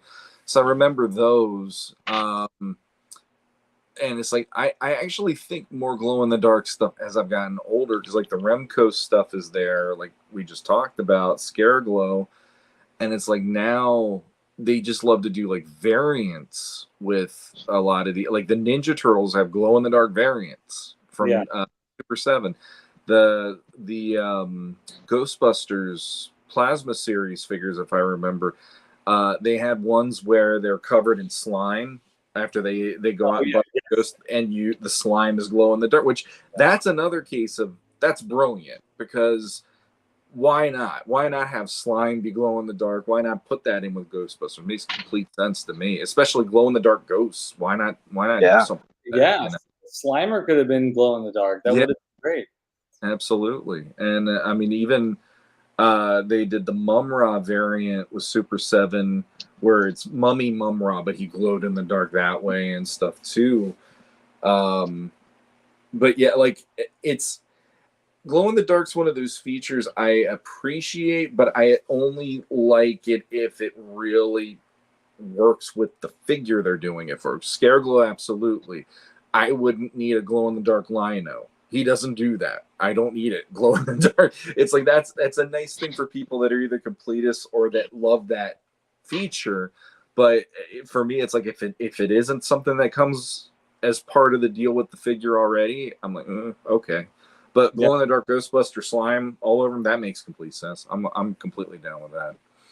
Yeah. I like to from the MOTU Classics line, not the original Spirit of Grayskull, you know, King Grayskull, but the later one that was the chase figure that glow in the dark. That one was pretty fun. I mean, he's supposed to be a ghost. He's semi-translucent. He glowed pretty well. He had a pretty strong glow. That was another nice figure. So something like that, you know, in some of the modern lines would work well too, I think. Yeah, most goes translucent, so I kind of dig that they did glow in the dark for him too. It makes more sense. For sure. A couple people chiming in with figures that I did not know about this one. Night One says the Teenage Mutant Ninja Turtles Metalhead had a under the radar glow. So something that I guess they didn't advertise with his red brain and eyes. That's awesome. That's great. And then we neglected to include Glimmer and Sweet Bee from Princess of Power. They had glow in the dark stuff too. Allison pointed out. Yeah, absolutely. I remember that now. Yeah, that's cool. And what was it? Doomcopter from New Adventures. I forgot about that one. I should have sent a photo of that. That one had a glow in the dark skull. Yes. And no, I'm just noticing. Is that on your Snake Mountain back there? That's a flog, and is that two He-Men? Yeah, no, that's for whatever reason I've got New Adventures stuff on the vintage Snake Mountain. I don't know. They look like Aquaman or New Adventures He-Man. Yeah, there's two New Adventures He-Man. There's like the original one, and then the what is it? Battle Punch. Yeah. He-Man. That's hilarious. I don't know. I was rearranging them, and I just for fun I put them there. They actually scale better with Snake Mountain than the vintage figures do. They do. New Adventures figures scale really well with the vintage play sets. It's true. Yeah, that's great. I forgot about this too. Apparently, and he was the one I had first. Sectars. They had Night Flight Dargon, the main character, and his antenna would glow in the dark, and then his bug over here had it was like a lightning bug where it glowed in the dark at the tail. Oh, that's so cool. And I had him because my mom was dead set against me owning half of that line because the puppets freaked her out. Oh, yeah. She finally, I remember she did let me get Dargon with the puppet version, and you could fly on the Dragonfly and stuff. And I got the other the crab one for the good guys. But any of the bad guys, she was just like, "You're not bringing spiders into my house. I don't care what you do." So, but I completely forgot. That was like one of those little fun things that I completely forgot about that line. I'm glad you brought it up because I forgot about that character completely. I did see the spider thing at an antique store not too long ago. Yeah. What was that character's name? I don't remember what that character's name was, but the bad guy was General Spydrax. there you go. I love that. Spydrax. And to me, I'm always like, that would have to just be on display. There's no way I'm gonna put my hand in one of those old like gloves. Who knows what kid's hand has been in there, and you know. Right. But I assume they wouldn't even fit, probably, right? Oh, that's probably true too. Yeah, didn't even think. That's what I was just gonna say. My mom actually, those were more for adult hands because when I was a kid, I was like 6, 7 years old getting these, and my fingers could only go so far. So my mom actually packed cotton in the fingers to fill out where my fingers couldn't get to, so I could get to, because you could animate the mouth with those figures, and so like then you're looking at your figures, and like a couple years later, all of a sudden, hey, what's that guy? Oh, Freddy Krueger. Yeah.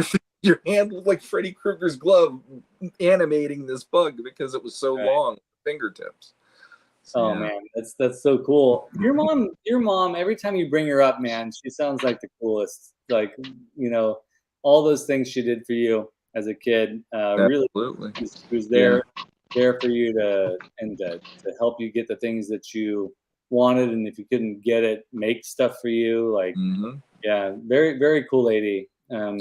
I told her last time I saw her, last time she dropped by, I'm like, hey, by the way, the guys on the podcast, they do think you're really cool. And she just giggles. She has like a Betty Rubble giggle she does. And I'm like, I told them about Statler and Waldorf, and I told them about the Lion-O costume you made me and stuff. And she's just like, oh, just stuff I like to do back then and all that. So that's sweet. No, that's wonderful. That's and great. she doesn't do that for her grandkids. She only did it for me.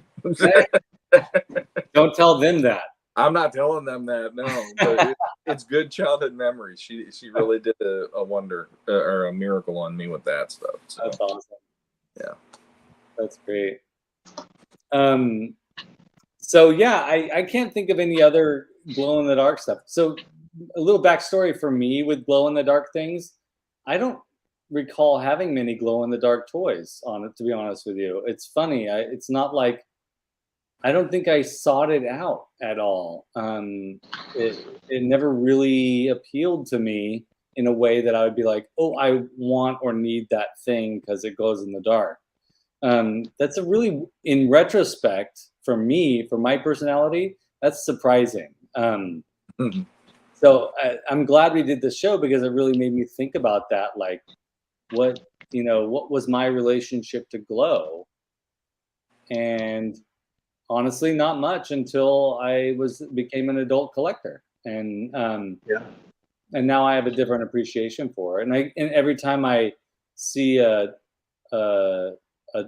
new toy or I have an idea to do some sort of custom thing, glow always pops up into my mind. Like, how can I incorporate a glow feature? Or, I'm looking at Shawn's Classics Grayskull. How cool would it be if when he turned off his lights, that whole thing was like glowing?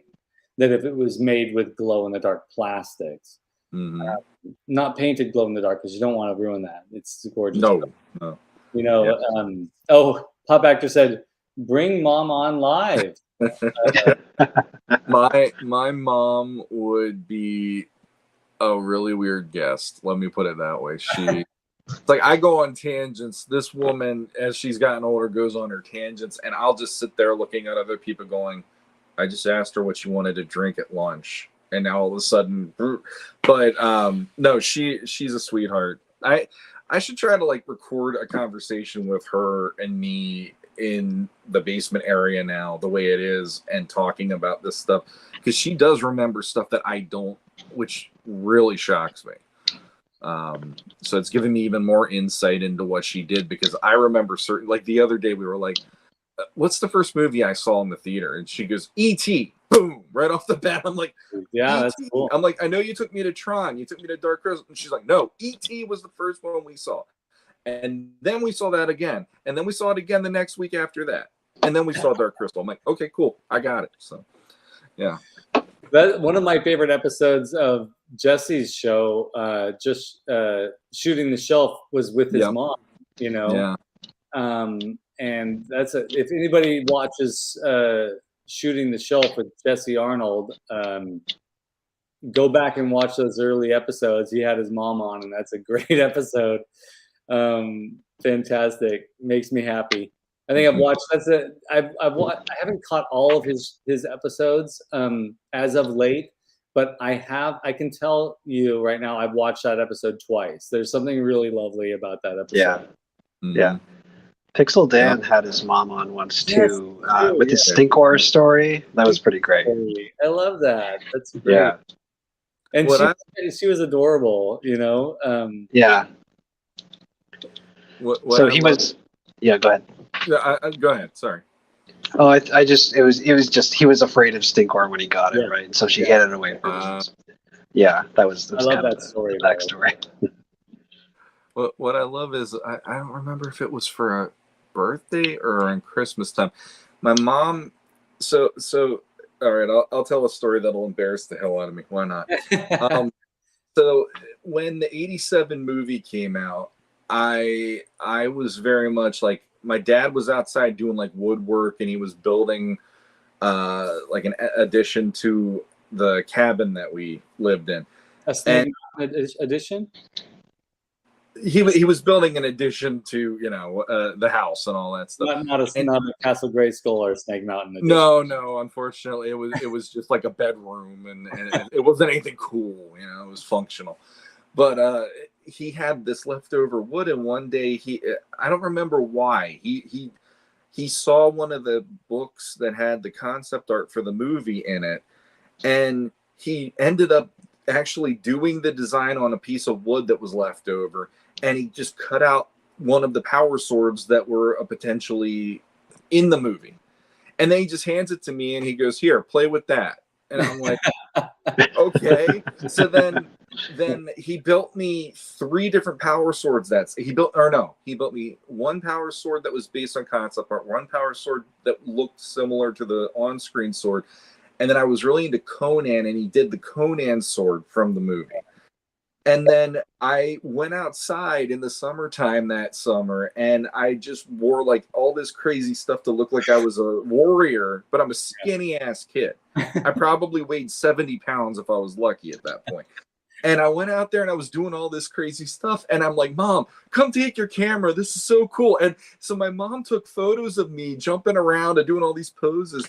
And for one of the cards she gave me, I open up the card, and there's photos of me when I was 8 years old jumping around the yard and stuff with the makeshift suit. And she just smiles at me. And I'm like, you did that to embarrass me, didn't you? She goes, I want your kids to see how you grew up. And I'm like, so one of these days, I don't remember where I put it. I am going to put it out there and just go, here you go. One of your hosts being a complete idiot. Welcome to my life. You get to see me at like 9 years old playing He-Man outside in the summer of 1987 after the movie premiere.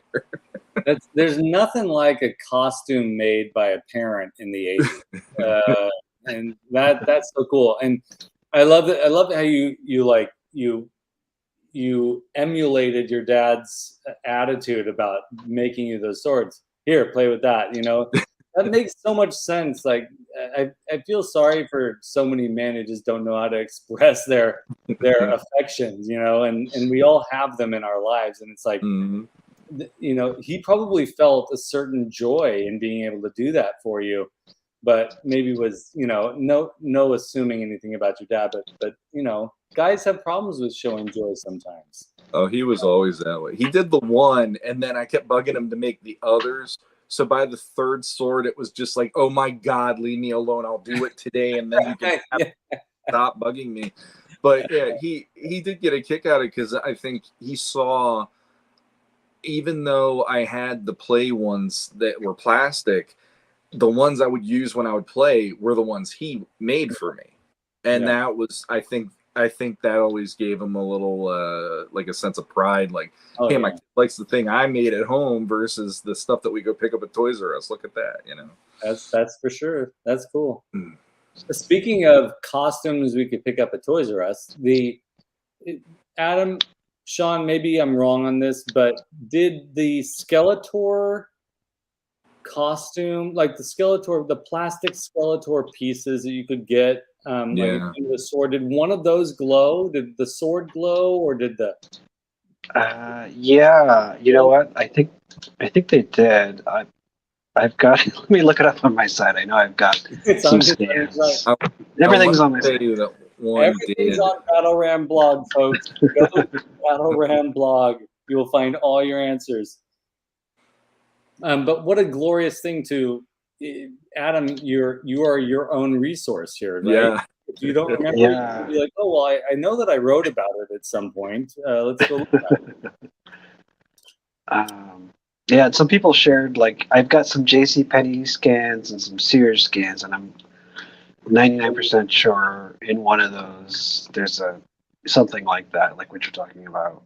Yeah, I feel like one of those pieces glowed, but I'm not sure.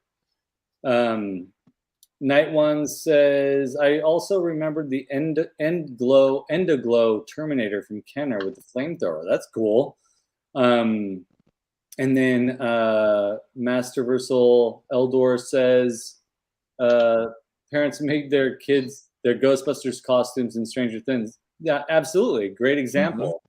My dad helped me make my Ghostbuster proton pack. Nice. Cardboard box and some like plastic tubing, stuff just lying around. And I went around to the neighbors' houses and said, I will bust your ghosts for you, nice. For free. I said, and no, only one house let me in. Nice. But I was like going around and pretending to find ghosts in these people's house. And then Pop Actor says the costumes back in the 80s, plastic mask tied with the elastic around the head. Yeah, I love that stuff, man. The vinyl smock, print on it. I don't know how the weather is for you, Shawn, in October, or Adam in October, but in the Central Valley here in California, it's potentially still hot. So around that time, unfortunately, so it's we don't get much of a fall here until about November, sometimes into December. It's for like a week. The leaves fall real fast, and then we move on to winter. But wearing those, I remember as a kid wearing the vinyl. I got a Darth Vader vinyl suit or something, and just feeling overheated in it. I had a couple of those. My mom, more than not, would want to make my suits, but when I was little, I had a Yoda one and I had a C-3PO one that I can remember. That's cool. And that one, because that was like shiny. It wasn't like shiny reflective, but it was like they used a shiny gold paint on that one. For me as a kid, that was just, it was magical, because out of all the characters in Star Wars, 3PO was my favorite when I was a kid. Yeah. Just shiny robot man. Happy. I was so happy with that character. Sorry, go ahead. I didn't find it on my scans, but I did see that. I know there was like a yellow He-Man play sword, and I think that glow in the dark. But I'm picturing in my head like a Skeletor mask that also glows in the dark. I'm just not finding it. I think so, and it could have just been translucent yellow plastic. Pop Actor saying, I wanted those masks from Halloween 3. Yeah, those were cool. I remember seeing the poster for that, Pop Actor, and thinking that I hope that those masks become available. So yeah, for sure. I mean, we can get all these things now, because fans are making stuff. And I saw the reissue of the Yoda, Ben Cooper Yoda mask at a Walmart one afternoon. I was like, well, that's cool. So yeah, there's certainly a market for. Oh, and Super 7 did the Universal monsters based on the original designs that were in the stores when you were kids. Mm-hmm. And they're still making that stuff. So there's Halloween this year is going to be fun. Yeah. They also did Super 7 did like that glowing Filmation He-Man. Like it was supposed to be like the transformation. That's right. I keep waiting for. I'm a big fan of Mortarhead's work. He's he was a guest. Mark Enright has been a guest on here before, and I love the masks that he makes. He makes those latex masks based on vintage action figures, Star Wars, and the Masters of the Universe, and other things. And he got the deal with NECA, and they did hint that those would be showing up in stores in Walmart. So every single time I go into a Walmart, I go looking for a Mortarhead's designed vintage style Masters of the Universe mask, and still have not seen them on the shelves. Pop actor. Glowworm. We forgot to mention Glowworm. Now, here's the dilemma though. Does Glowworm count? Because wasn't Glowworm battery illuminated? Yeah. Or was it both? I think it was glow in the dark, but then I also, because it would play music and stuff, I thought. Yeah. So there was a battery function to it. I think Pop Actor, we have apologies for not bringing up Glowworm. I know you mentioned it before tonight's episode, but yeah, I think that Glowworm maybe was a battery powered glow, or both. Allison Troy says there was a yellow He-Man play sword that had batteries in that was for New Adventures, right? I think that was for New Adventures. No, that I had that one too. The one she's talking about. It had a black hilt and handle. Oh, and turn it on, and then the blade was yellow, and it would light the blade up. Yep, that's cool. Yep. I had that, and that was pretty darn cool. Yep, another He-Man nod to Star Wars. Yep, there you go. It's like every time I rewatch Masters episodes from the old Filmation show, I'm like, oh, there's a Star Wars reference. Oh, there's a Star Wars reference. Yeah. Now, I know this doesn't count. I just put these near my desk just because they don't glow, but I love the light piping on humanoids. Yes. I mean, in this way, you can kind of appreciate a glow, quote unquote, in the daylight. Right. But this is I love the humanoids. It's my number 2 line, I would say. Those figures are beautiful. Yeah. I did not get into that stuff. It's crazy. I don't know why I didn't, because it was there. It was there on the shelves. I don't know why I didn't get into it. I really wanted like Tendril or what's his name, the skeleton one, but they were just too big and expensive. So basically, I just got Granok, and that was the only one I had as a kid. But I've just always been kind of obsessed with them. Yeah, they're decomposed. Decomposed, yeah, that's right. Yeah. Ah, so cool. Yeah, they're great. I like that piping effect. Like the R2D2 that came out with the in the 90s had that, and that was cool. Metalhead and the Ninja Turtle line had that, and Darkseid and Superpowers did too. Yeah, that's right. And that was pretty darn cool. Yeah, and then the Discs of Doom Skeletor had it too. Oh yeah, that's right. That's cool. Not to go back to it, but I don't know if I mentioned it, but the lava falls here, the part that the falls themselves, you can lift that out and put LED lights behind it so that it glows. I don't know if I mentioned that before, but I was really proud of that aspect of this, that Manny, who owns this, can put LED lights behind there and have the falls glow. Kind of inspired by what Super 7 did with their classics, Snake Mountain. You can put a light behind there and have the falls glow. Yeah. Pop actor in Canada. In Canada, there are fly bugs that glow. Yes. So Shawn, do you have fireflies where you live? Oh yeah, they're out a lot right now. Yeah. And how about you, Adam? Yeah, we get them every summer. They're just starting. Although we have a bunch of smoke here from Canada, but That's true. normally they'd be around just about now. They're starting to come out. Yeah, I feel for people having to deal with that smoke right now. That's rough. We get a lot of that in California, so I know how bad it can be.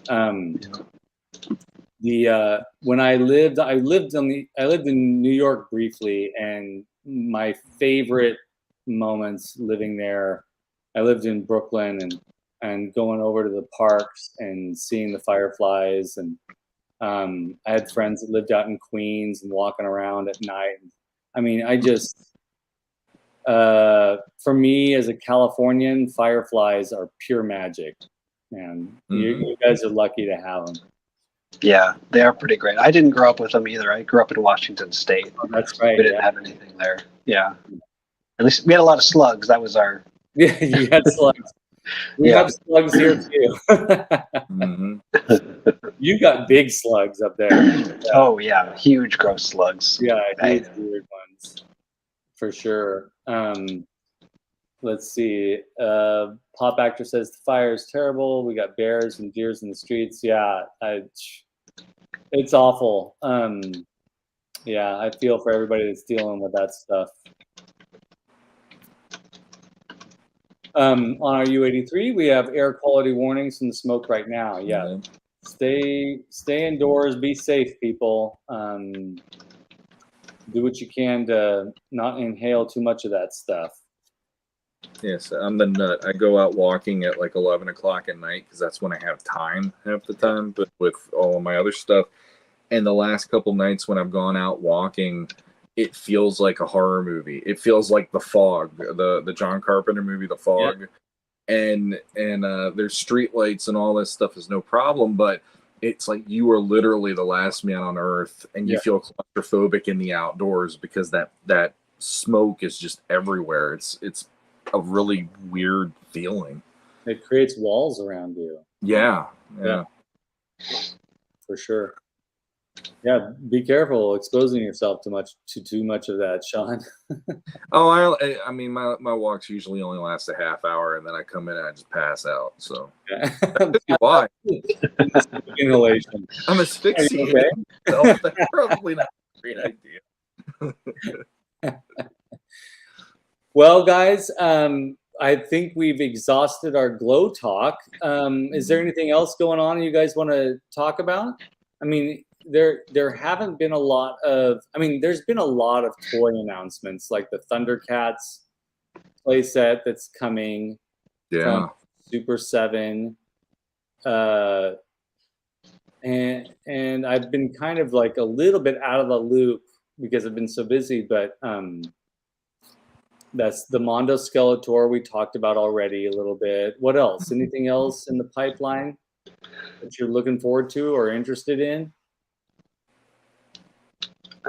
As far as announced toys, no. I have been doing on my blog. I've got a new series out where I'm going year by year with all of the vintage card backs, which somebody had requested that I do. So I'm going over all of those, some really nice high definition photos and scans of those. So I'm up to 83 on the public facing. I just did 84 for patrons. I'll share that login for the Frenzy patrons too, even if you're not one of my Patreon supporters. I'll put that into the Instagram so you can see that. So I'm up to 84 and I'll go all the way through to 88.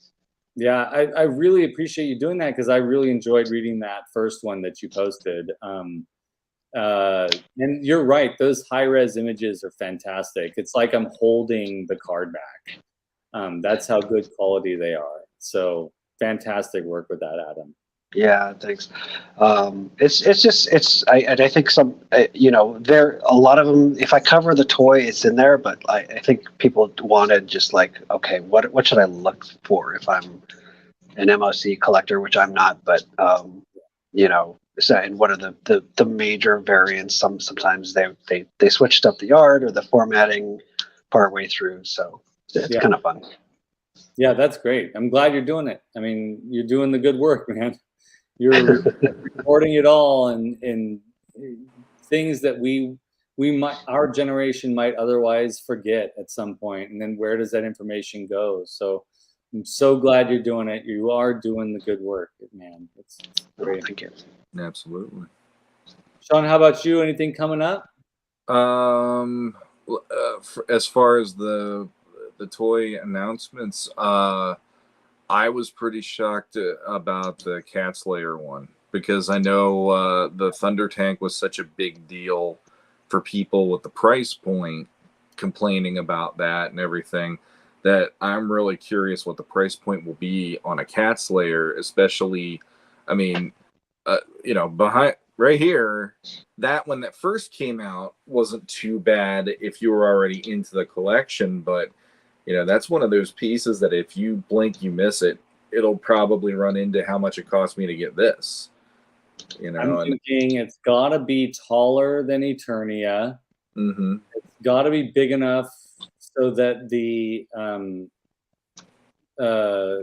I'm blanking on the name of the vehicle that you just mentioned. Thunder Tank. Thunder Tank. Sorry. Yeah. It's got to be. It's got to look good with the Thunder Tank next to it. Mm-hmm. So this thing's got to be huge. Yeah. And I have my doubts about the Super 7's ability to sell that to us. I mean, I'm not a Thundercats fan. I know that's crazy. If you're a Masters fan, you've probably got to like Thundercats in some capacity, but I'm not, never really have been. But I definitely have an appreciation for the aesthetic and for the design of those vintage toys. So there's a lot at stake here with that. If they make it impossible to own, that's going to be really sad. And with a play set like that, it's got to be big. Mm-hmm. I mean, it would be like somebody making, I don't know. I guess it's not the same. But if you were to make if Hasbro were to announce USS Flag for the 7-inch scale GI Joe classified figures, I feel like this is coming close to that, in a lot of ways.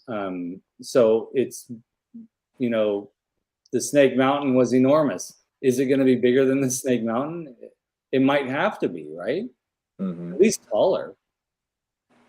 Yeah. So it'll be interesting to see. I just want to see what they do with it. I have not gotten in on their Thundercats line at all.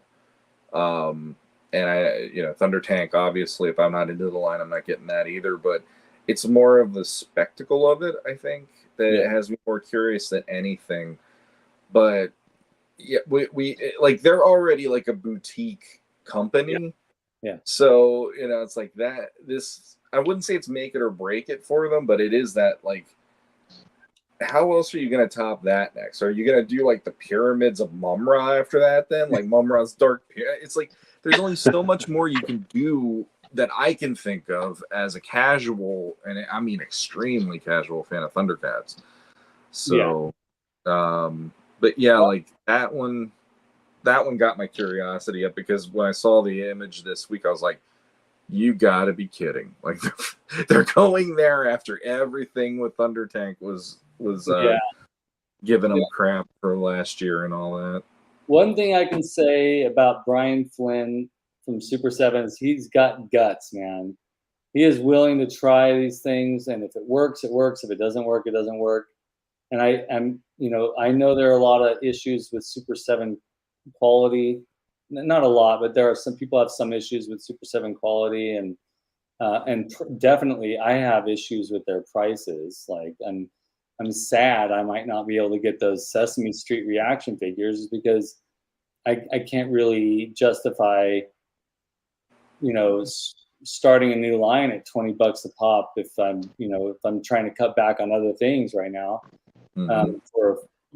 I desperately want a Bert and Ernie reaction figure. I mean, it's a brilliant idea. So he's got guts. He's got great ideas, and that company always makes me happy. but I just can't get everything. And you're right, it's a boutique thing. And I'm, as I've said before, I'm a fan of the Masters of the Universe reaction figures. I know a lot of people aren't, but I definitely am. I think they're very unique things. So, you know, I have mixed, my feelings are mixed for when it comes to Super 7 and these big projects, because I admire the balls it takes to take on a project like that and present that to the world and say, you can get it if you want it. Here it is, this gigantic thing. Snake Mountain was like that for me. I was like, holy shit, like they did it. There's no way I can get that. But that thing is fucking amazing. So like I admire the courage it takes to take on big projects like that. And it's a really great quality for a creative company to have, but it's also terrifying at the same time. Yeah, it's kind of weird because before they did Masters, right? It was just like really kind of simple 5 points of articulation figures or vinyl figures. They had some growing pains with Masters, but they did a great job on Snake Mountain. I was kind of waiting for that to fail, but it actually was a great looking set. Didn't break, didn't fall apart. So, I think hopefully they'll nail it. Yeah. Well, it'll be interesting to see, for sure. I'm glad you brought that up, Shawn, because it's like, we watch the waves of comments, in social media, and it's real. Whenever something like this happens, it's like, what, and also why, and we hate you, we love you, and it becomes this like fascinating social experiment. But yeah, the Jurassic Park playset from Hasbro, not interested at all for me. It's too bad it's not available to people in other countries. I don't know if that's still a problem. I haven't checked in a couple of days, but when I talked to Mega J on Tuesday, he mentioned that was a problem. He's in Canada, and if people in other countries can't get it, that sucks. When toy companies do that, that kind of stinks. But this is why I say, make it yourself, folks. The Jurassic Park gate, if you know geometry, you can just cut some pieces out of styrofoam, draw some straight line, get your ruler out, and you can make that thing for yourself. And you can make it the right size to scale with 7-inch figures. And who wouldn't want a giant Jurassic Park gate in the corner of their room? Make it yourself. I don't mean to take business away from the toy companies, but you can do it. And honestly, just speaking from experience, I have some experience I have minimal experience with carpentry, a lot of experience with sculpture, but I had no experience making dioramas. So I just watched a few YouTube videos when I made my first Castle Grayskull. And that's all it takes. So if you want to make that Cat's Lair, if you want to make the Jurassic Park gates, do it. And then send Toy Frenzy your pictures to skele.vad.or right down below, so we can see what you're working on. Absolutely. Adam, you mentioned the newest entries to your blog. That's amazing. Any other announcements from either one of you guys about things coming up personally? Just if you're going to PowerCon, I think I've mentioned that a few times. Just say hi to me if you see me there. I'll be there all 3 days. Yes, and also if you go to PowerCon and you run into Adam, send pictures to skelevader@gmail.com because we want to see you meeting Adam at PowerCon. And Oz is planning on being there too. Yeah, so Oz will be there. I can't wait for those pictures to start rolling in. Shawn, you're not going, right? No, not this year. I'll neither. see if next year it might be more feasible, though. Yeah, I me neither. It would be great to. I should just plan. I should plan it a little bit better. Maybe. And when is the fan showcase episode, Skelly? Well, who knows? We have a 50th episode coming up. We're definitely got a couple of contests coming up. So we might be, hint, hint, tying some of that in to some of these episodes coming up. So again, thank you for that, Thanos, because I have pictures from Thanos. I have a couple pictures from other Frenzy Knots that have sent things our way. Just so you know, I'm not going to go onto your Instagram and source your images. If you want to be featured as a creative on the viewer showcase episode when we do it again, you got to email those to me, and the email is right down below. You can DM them to me directly through Instagram, but I'm not going to go to the Instagram page and try and screenshot it because you can't download pictures and stuff like that. So go ahead and send us your creative images. We want to see your projects. That goes for you, Masterversal Eldor. Send me some images of what you've been working on, and that way you can be included there too. So thank you for the reminder, Thanos, because at the beginning of this episode today, I was like, I better say something about that. And when's the next Legends of Grayskull podcast episode coming out, Shawn? I don't know. Probably next week, because we're trying to do the bi-weekly deal. What? Oh, yeah. Here's something. And it's not toys, but it's toy adjacent. What I love is we did the last episode, and literally the next day, Dark Horse announces that they're doing a new a mini series again, a prequel mini series leading into Revolution, and we just got the episode in the can, and we're like, really? Like, you really couldn't have waited. Either you could have put it out yesterday. It's like, thank you for something you could have told me yesterday. Yeah. So at least we'll have an episode where we can talk about that. But Matt and I do have some strong opinions about the writer, because the writer feels like he never sticks the landing on the endings of the books, but the artist, for me, is automatically like, okay, I don't care about the story. Eddie Nunez doing the art is making me very excited, because I really loved what he did on the Masterverse mini series that just came out. We'll be talking about that tomorrow night, and every Friday night is Off World, and it'll be 2 off weeks in a row, tomorrow and next week. So it'll probably be me and Curtis just like giving each other crap, but yeah, it's still there. So that's if you cool. want to go up at 9 o'clock, we'll be doing that. I love those conversations. So that's great. The last episode, your last episode with the Dooch was great. It was fun. I love that you guys read my review. Of your podcast. So thank you for that. Absolutely. Anybody who does a review on especially Apple, that's the one I follow. If you do a review, we're happy to read it on the show, good or bad. It doesn't matter. Like if somebody gives us a bad review, just give us a little reason why you don't think it's that great, then, and we'll read it and we'll take it into consideration as well. But yeah, thank you for doing the review. We got a new one again right after the episode ended. Cool. Although it's a stunt one, I'll say that much, but it is funny. So there you go. We'll read that next episode. So, there you go. Yeah, perfect. We got a new person popping in, Bernie Lomax. Great to see you back, man.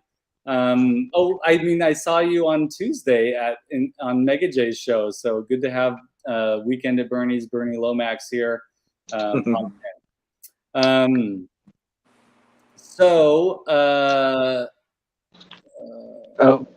also one more thing. I guess I'm doing Hella Dope Toys live stream on the 23rd. Me, Oz, and I are going to be on there on Sunday night. So forgot about that. That's awesome. That's fantastic. Next week's Toy Frenzies episode, all 4 of us are going to be back, barring any unforeseen events, of course. But we're going to be, the theme of next week's Toy Frenzy is, why are we MOTU maniacs? So we're going to be talking about why each one of us are such fans of such a strange and exciting IP. We're going to be talking about that. We've talked about elements of that, of our obsession with Masters of the Universe. We talk about it every episode, but this is going to be us focusing on our personal histories with Masters and why we are maniacs for Masters of the Universe.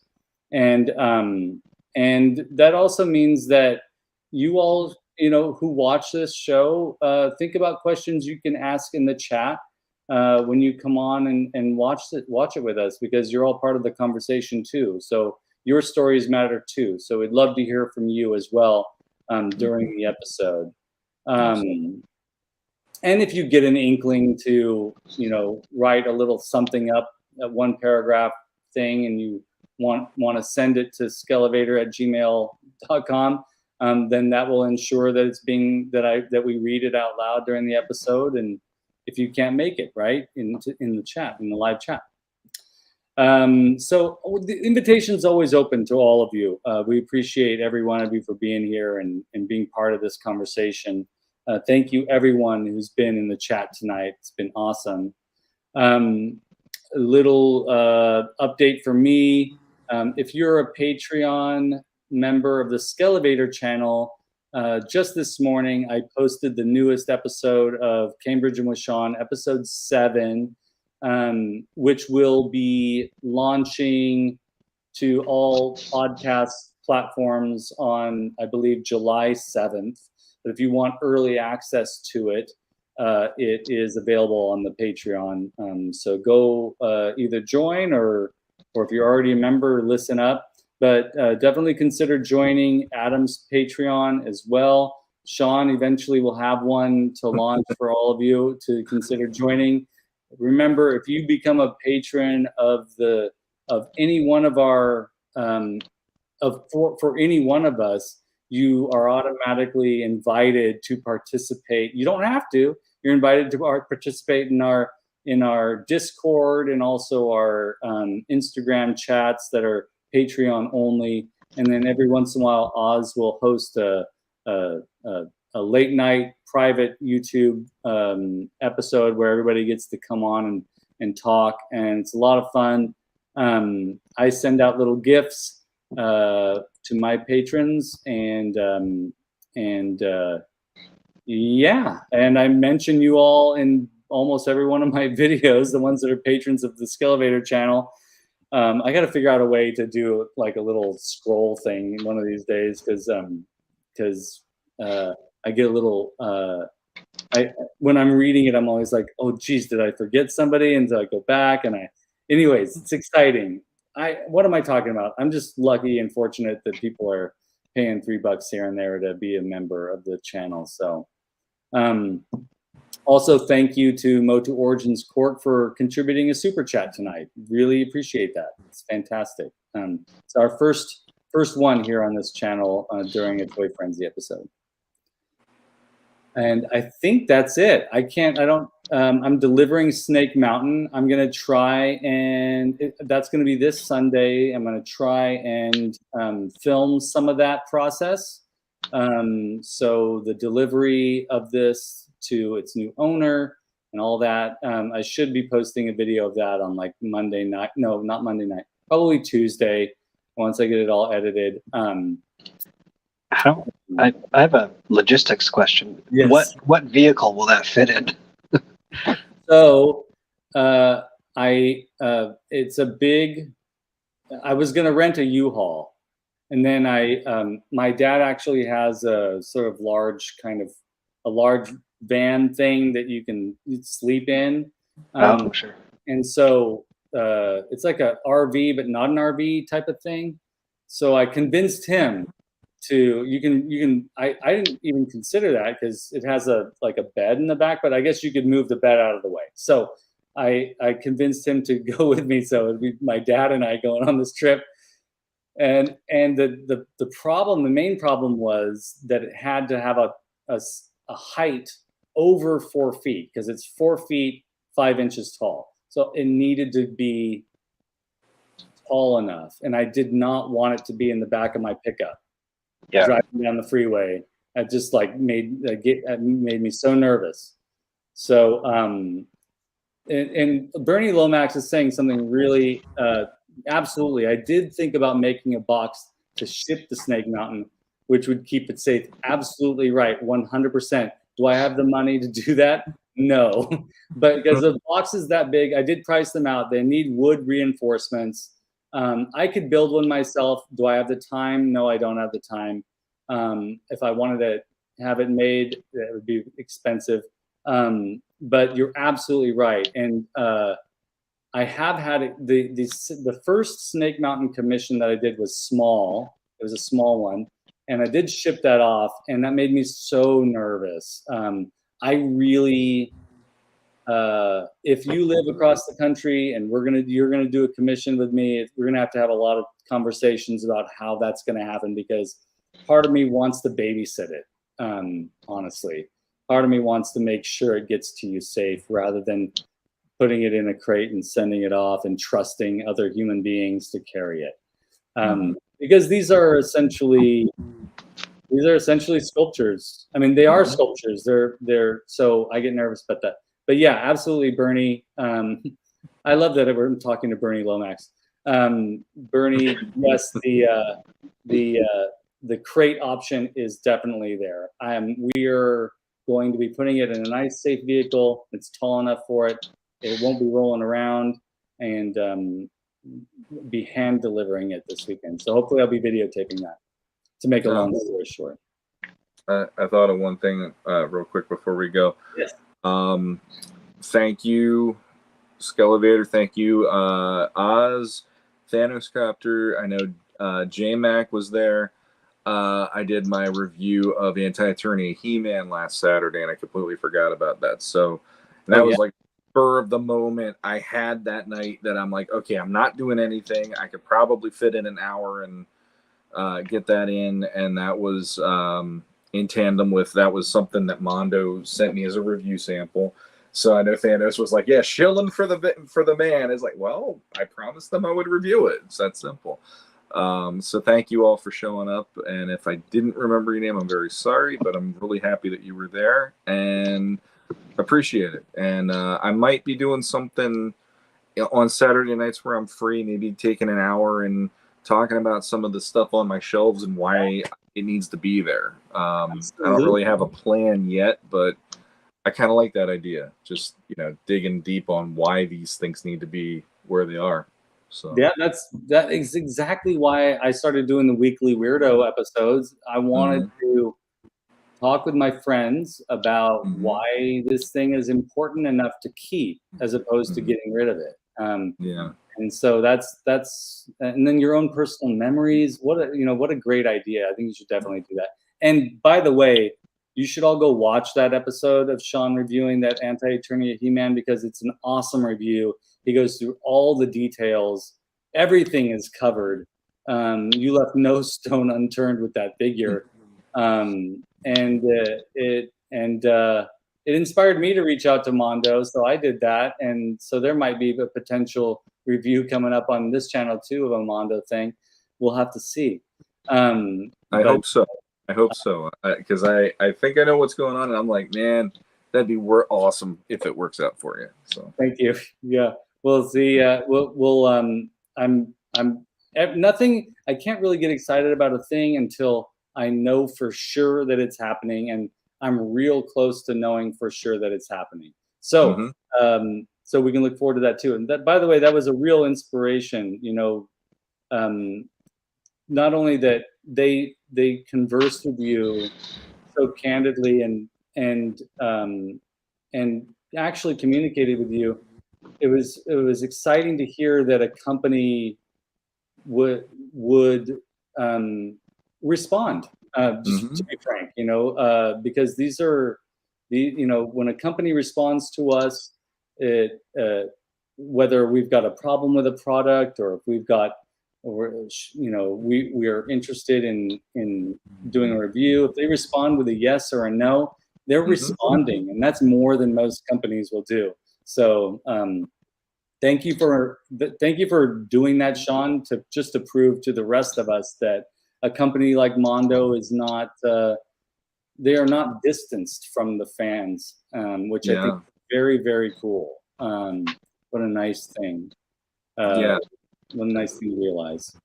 I got the idea. I was doing the Council of the First Ones podcast for quite a while, and when they did the Deluxe He-Man and She-Ra last year, my co-host David Clark, and you have to contractually say owner of adultcollector.org afterwards, because David Clark is always known for that.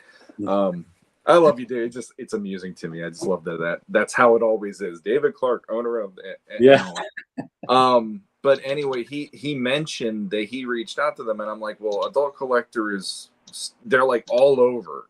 If you're in one group, it bleeds into other groups that he has on Facebook, and he's working on a website and all this stuff.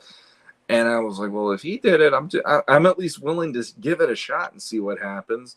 Yeah. And then I did, and they responded like within a couple days. And I like the minute I got that email, my jaw hit the floor, and I go, they actually will do this. This is amazing. Yeah. So yeah, they made my day as a collector. I had no idea I would luck out like that. And you have more subscribers than we do, because I name dropped Legends of Grayskull podcast. We still aren't at 1,000 viewers. You might be able to get a positive based on your viewership level already. So yeah, well, yeah, I'm crossing my fingers for you, because I hope it works. Thank you. The future will provide answers for us. Yep. Exactly. So great episode, guys. Oz, Bobby, sorry you guys couldn't be here tonight, but we totally understand. We missed you. But I hope that everything's going all right.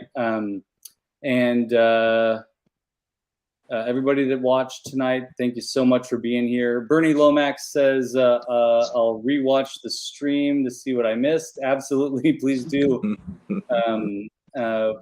Before you die again, I guess. Yes. I don't know. It was like 10 years ago. I rewatched the first Weekend at Bernie's, and I was like, oh my God. First of all, I got real excited that it was so much fun, because I didn't want it to be bad. I didn't want it to be horrible. I knew it was bad, but I didn't want it to be horrible. But it was great. It was a great rewatch. And then I thought, why don't they do a remake of Weekend at Bernie's and make it real? Like having to hide the smell. Car air fresheners all over. Make it a real dark comedy. Having to apply makeup to the fading color. Deal with the rigor mortis. I mean, just like it could be a real great dark comedy. So Bernie Lomax, thank you for being here and reminding me of that memory that I needed to bring up. Thanos Copter saying good night. Ronald Embry, good night. Great show, guys. Thank you very much. Hiling and Dreads here. Nice to see you. Febreze. Yep. It could be Weekend at Bernie's 10. Febreze. Whatever. Well, that's the best way of getting. They got the money there. It's like product placement. Just go with it. There you go. Anyways, folks, thanks so much for being here. Thanks for watching. Be sure to click like and subscribe. Do the YouTube things. Be sure to check out everybody's page